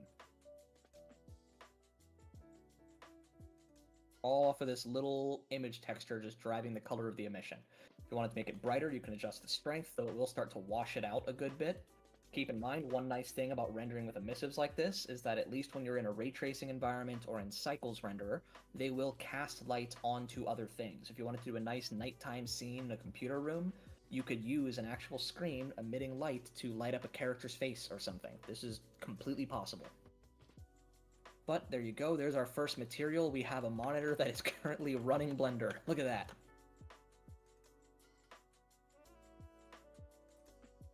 Let's work on that plastic material. We're going to use some interesting nodes to drive this. So what we're going to do is I'm going to hit Shift-A in the middle of it, of this plastic material. I'm going to add in a texture coordinates node. What that does, it allows you to orient a texture based on a number of variables, whether it's the generated coordinates, the normals of the surfaces, the UV, the object, the camera, etc. We're going to use UV for most of this. I'm going to add in a noise texture, take the UV of this object, plug it into the vector of the noise texture. What that's saying is that the orientation of this noise texture, the vector that it's based on, the sort of 3D positioning it's based on, is the UV of the object displaying this material. Let's go ahead real quick and look at the size of this noise texture. We're going to plug color of the noise texture into the base color of the shader, and you can see that it is a modeled bit of noise. We want to crank this up because we're going to use this noise to drive some little scratchy, plasticky texture. So we're just going to crank this up. I'm going to say somewhere in the neighborhood of like 500 could be good. Now let's go higher than that. Let's go 1500. All right, so now you see this visual noise is just all over the place, little tiny graininess. We're going to use this to drive some stuff. If you'll recall, also yes, add a new node. This one is going to be color ramp. What a color ramp is going to do is going to take the incoming color from darkest to lightest, and it's changing it to whatever you put on this ramp. So it just changed it to black and white because it's saying, hey, this whole incoming spectrum, make it go from black to white.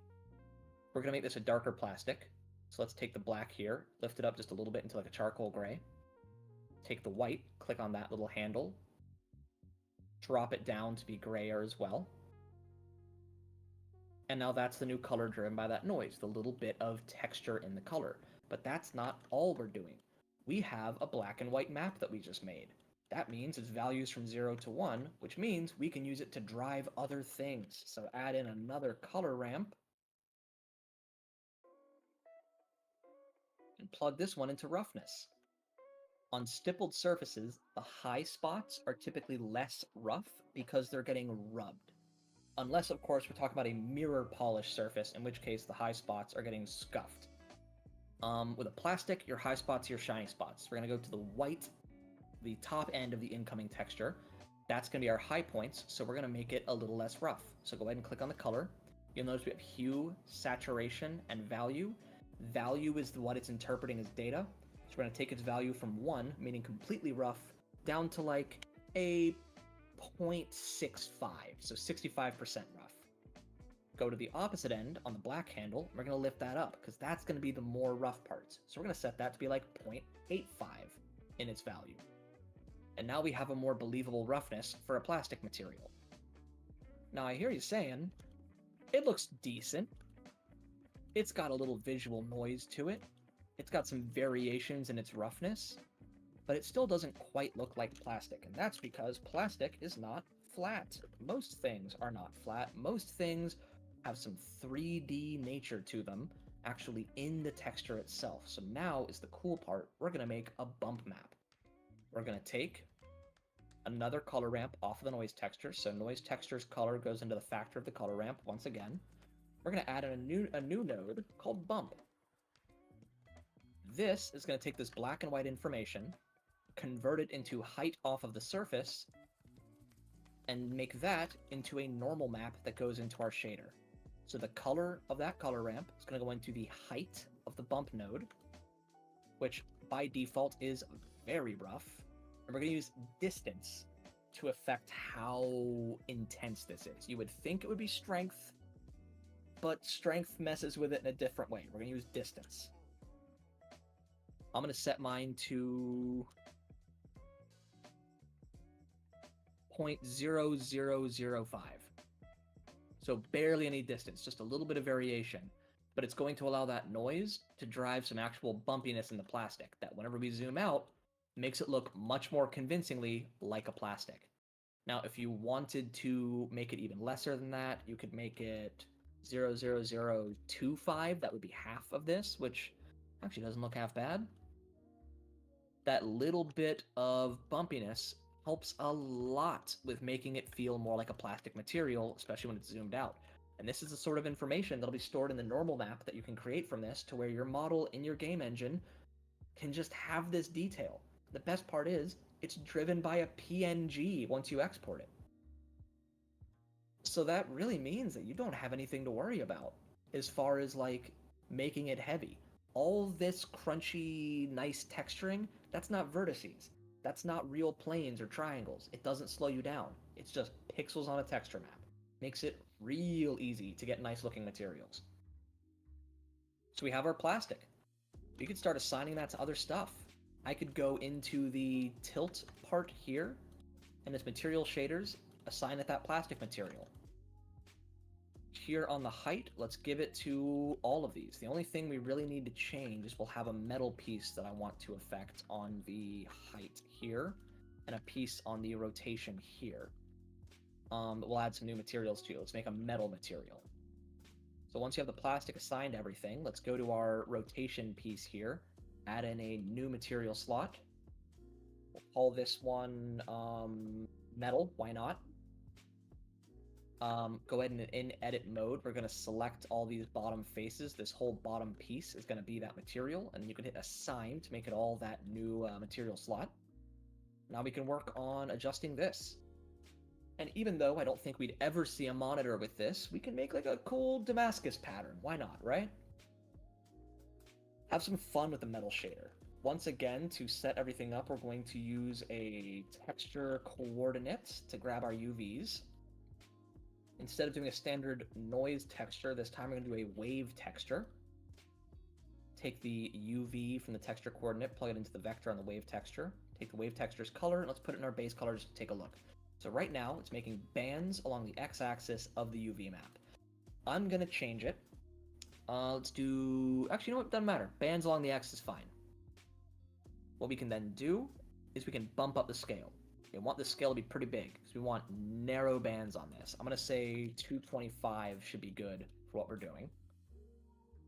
And then we're going to use distortion to introduce some warping to make a nice, cool, muddled material here.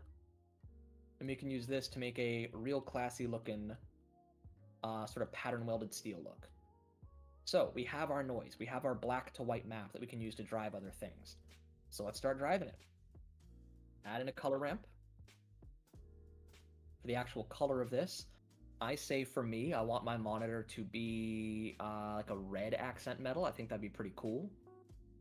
So I'm going to make this from a bold red to a dark red. Oh, real quick, do you have Node Wrangler enabled? Do I? Because I'm trying to do a couple things. I don't think it's like I'm getting there, but it's not happening like the same way exactly. I do. I have Node Wrangler enabled. Alright. Without Node Wrangler, I think you have to hit Shift A to add, and then probably click on the search function. I think. Yeah, that's what you have to do.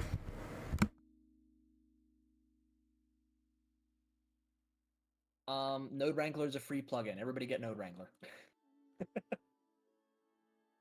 Let's see. I don't think it's included in the base default of 4.2. You might have to go to Blender's website, but it is free. Get Node Wrangler. It's very good.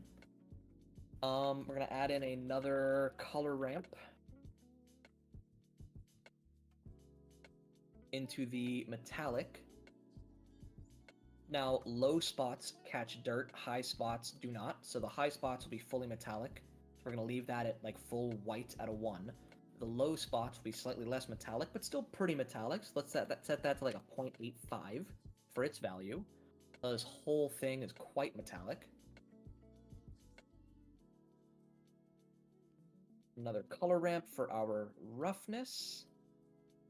Once again, high spots will be less rough on a material like this. So the high spots are going to be like a 0.45. The low spots will be like a 0.65, just to pick two values that put it sort of in the mid-tone of roughness, hovering around halfway rough. You'll see we are now getting some nice shine off of this.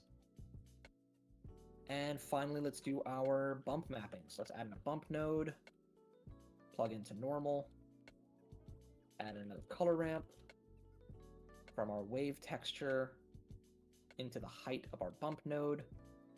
We're going to severely reduce the distance of this one. I'm going to go 1, 2, 3, 4 zeros, 2, 5. Make it barely any bump, but just enough that it gives a little bit of roundedness to this surface. Helps it catch light in such a way that, you know what, I can show it pretty easily with a point light. Having just that little bit of roundedness to the surface means that whenever we have a light source that can pass like through it and by it, oh shoot, I just did a Control-Alt space. Yeah, sorry. What that's going to do is allow these ridges to catch light nicely to where you'll see that like just the side of the raised portions facing the light are brighter, and it gives us that tiniest bit of a 3D feeling to it. It's not that raised off the surface, it's just a little bit. At this point, I'm noticing the dark parts of the red might be a little too dark red, but that's fine, because we can go right back into our color ramp for the colors, and I can just brighten up that red a little bit. Because all this stuff can be tweaked after the fact. Alright, so we have... Yeah, there we go. We have a quite competent set of materials on this. Oh, and you know what? Here on the height, I was also going to make the inlay little plug portions on these, add in a material slot, also be the metal.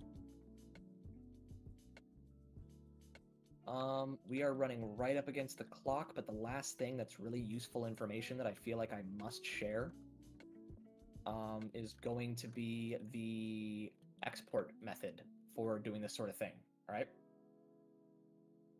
Yep, go ahead.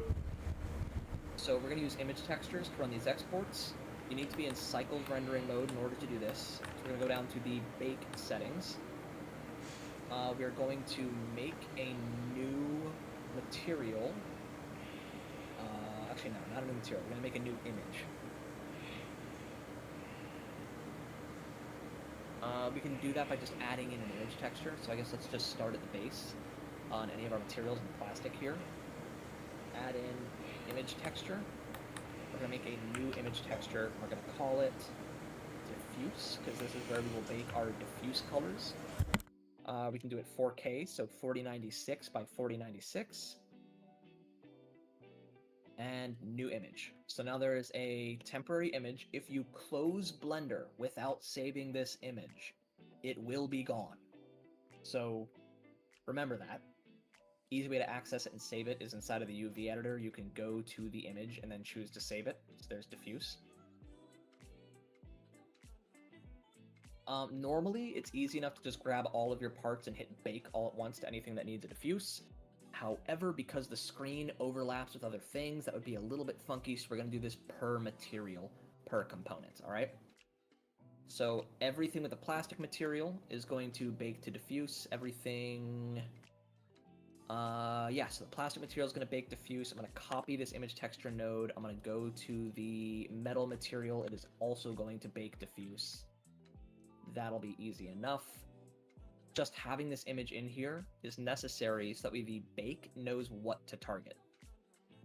Bake type is going to be diffuse. We're going to take off direct and indirect lighting to where just the color is going to it. Output is going to be image textures. That is correct. And we are going to clear image. That is going to be checked on. So now select all of your parts, because we're going to run them all at once, and hit bake.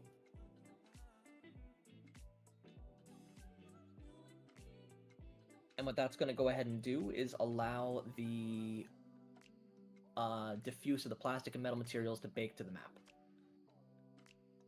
We're going to give it a second. Down at the bottom, you see a progress bar that'll keep going back and forth as it hits all of your different objects.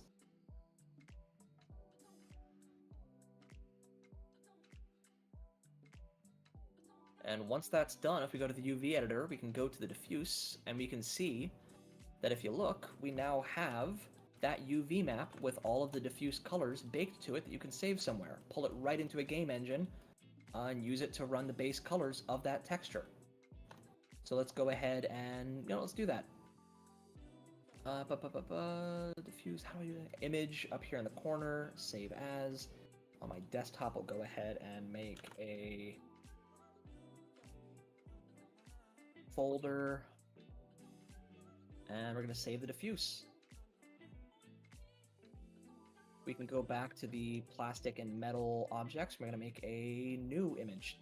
We're going to call this one the metallic. Keep the same resolutions. So we have metallic in our plastic material. We can also go into our metal material and put that metallic image texture in there. Once again, grab all objects, and we will bake and just let it run.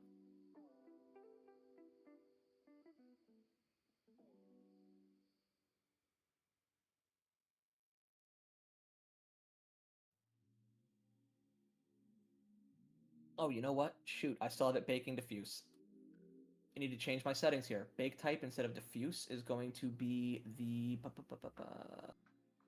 position, normal, UV, roughness, emit, environment. No. I'm trying to remember how to do metallicness on this. You can also bake ambient occlusion maps. There's a number of things you can do. My goodness, I'm forgetting how to bake a metal map. I should have practiced this a little bit for the tutorial. Give me just a moment, everybody.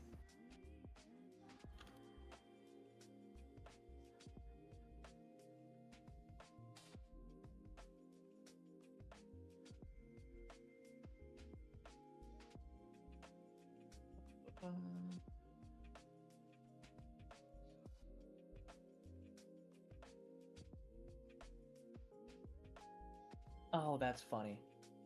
There's sort of a cheesy way to do it. So there isn't a direct output for metallic, but there is for roughness. So what we can do is bake roughness and then just go into our materials and take what would be driving our metallic and instead have it drive our roughness, which is going to be 0 for the plastic material because it's not metallic at all. And for the metal material, we're just going to take that metallic and plug it into roughness instead, and we'll just bake roughness, which will give us the metallic map because it's taking the data that we're using to drive metallic.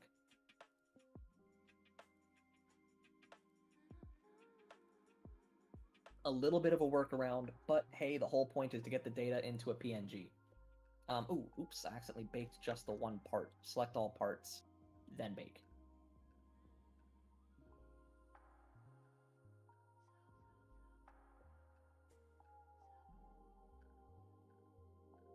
Funny enough, if you want to see it happening, you can actually go into this and you'll watch it bake out the percentage metallic. As it does each part, you'll see new things pop onto the UV. If we look at this, we can see that there is the pattern of how metallic it is on the metal texture there.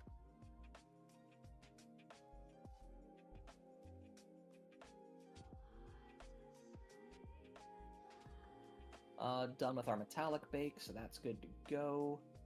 Save as metallic. Let's go back to our shader editor and make sure we plug our roughness back into where it needs to go.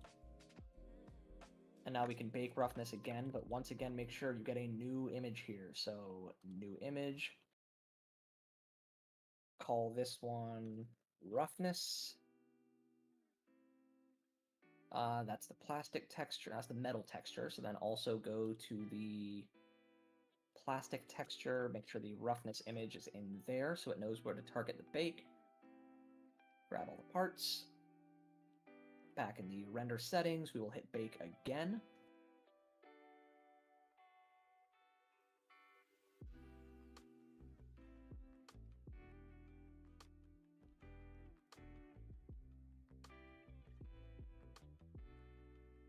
As you can see, it is adding in the roughness data to all of those islands on our UV map.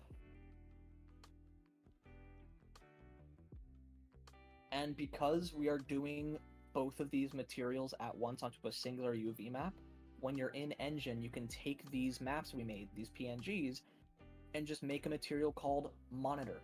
It doesn't need to have a separate plastic and metal. You don't need to have separate material slots for all the different textures on a model if you do this and combine them all into one.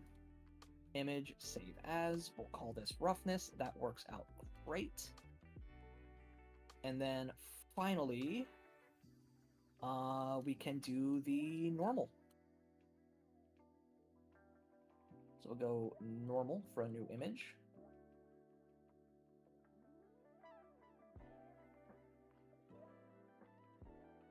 And on this, back in our bake settings, we'll make sure we are actually baking the normal. So set this to normal. Leave everything nice and clean as it is. And go ahead and hit bake.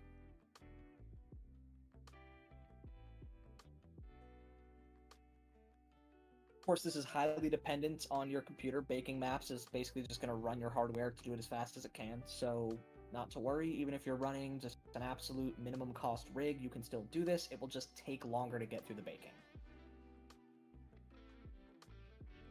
It is it's a mixed process. It uses CPU and GPU, so it's kind of like, it's hard to know what will and won't bottleneck it. So we go into our normal. Here's the normal map. You can see the stippling of the plastic texture. You can see the swirls of the metallic texture, and that's the normal information for all those bump maps that we did. So we can go ahead and save that as normal. And as the sort of final trick to sign off as a proof of concept, what I'm going to go ahead and do is we are going to make a new material called Monitor. I'm going to remove I'm going to go select everything assigned to the plastic material, assign it to the material Monitor. I can actually remove the plastic material entirely now. And go through all my parts and just give them the material Monitor, because we just baked a bunch of maps. We have a unified material we can use now.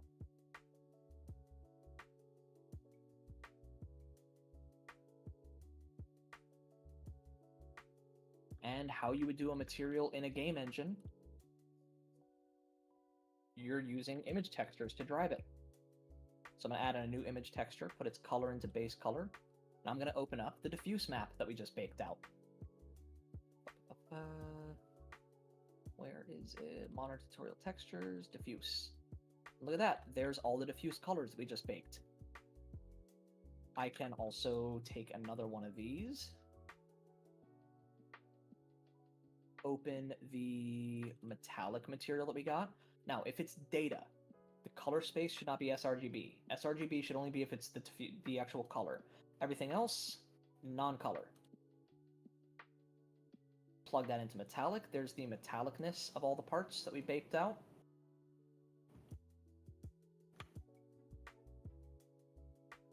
Open up the roughness map. Make sure that's also a non-color space. Plug that into roughness. There's how rough everything is that we just baked out. And last but not least, the normal is also a non-color. Normal's weird in Blender. In Blender, you need to put in a normal map node. Color into color, normal into normal. Not entirely sure why, but in your game engine, you'll likely just plug the normal image directly into a normal node inside of a texture. But now you can see, based on these 4 PNGs, we're driving everything that all that white noise and wave textures and distortion and all of it was driving in the initial textures we made. But now we have 4 PNGs that replicate the exact same materials. If I zoom in enough, you can actually see the pixels on the UV map. The pixels of the image. But there you go. That's how you make game-ready textures inside of Blender using math-driven textures and baking. Where you have this folder now that is... Sorry for the huge number of folders I have going on. Is it at the bottom? Because I just made it. It absolutely is. Now you have this set of 4 PNGs that can completely texture that model, that mesh. With the exception of the screen, which you would need to make a separate material for, either by baking out its materials onto a separate pass of things, or by just recreating it in your game engine. I mean, we really didn't do anything complex that would need a map. Our color is just all black, our metallic is just all 0, our roughness is just 0.9, like 90%, and then we just use the image, the desktop image, to drive the emissive colors coming off of the screen. So that's something that you wouldn't even really need to do a bake on. It'd be easy enough to recreate in engine. But yeah, there you go. There is a monitor done in a semi-realistic style, I would say, with textures made in Blender for free that are all exported to be a singular monitor texture, to where you don't need to worry about having a separate slot for each material on this thing. Just a single material that textures the whole monitor based on its UVs. Any questions to wrap things up about just the processes and techniques? None for me, man. That was texturing is definitely gonna take some time to sink in, but otherwise, yeah, I was able to follow along to get to the point where I was able to make the materials myself. I mean, the nice thing about it, with doing it with this unified texture, is you only have one material slot that needs to load in engine, so that helps with your runtime and weight. Keeps everything a little slim on the actual runtime, to where you're not, chugging by just having to run a bunch of textures constantly. Yep. And 4 PNGs are a very easy thing for a processor to load compared to a bunch of node math. And those 4 PNGs are enough to define this object to a point of almost identical visual fidelity. Sweet. All right, well... There we go, there's basics of texturing. I would have liked if we had a bit more time. I was going to make a basic decal with a logo for the monitor. But hey, that's something for a little side short or a future thing. Yeah, sounds good. We can talk about that later. But yeah, we are at time. So of course we're gonna go at the thank yous. We're gonna go through the thank yous on the chat as per usual. So of course a special thanks to Altaturi for running, or slash Evander for running today's masterclass as per usual. A lot of information. The VOD will be up later on for anyone who is interested. I'm gonna post the just straight up VOD once it finishes rendering on Twitch's side, and then I'll have post an edited one on my channel. Special thanks to Hibiko TV for hopping in the chat early on. Hope your day, your time off goes well, and hope your surgery goes well. Wishing the best for you. On the YouTube side of things, special thanks to Kosi Blends and Horrible Creator for hopping in. Good to see y'all again. And of course, last but not least, Safe for coming in at the tail end. And with that being said, that's going to do it for today, guys. Excuse me, I hope you enjoyed the session as I did. Learned a lot today about materials and UV unwrapping in particular. We will be returning next week with usual development at our usual time of 11 a.m. PST. So if you want to see more development about the Tamagotchi stuff we're doing there. Oh, hey, Holy Knight, what's good, dude? It was a great class. That will be happening. Also, look out on my YouTube Shorts and TikTok for a devlog that's coming out about that soon. Either way, guys, that's going to do it for today. I hope you have a great one, and I hope you have a fantastic weekend. See you in the next one. Peace. And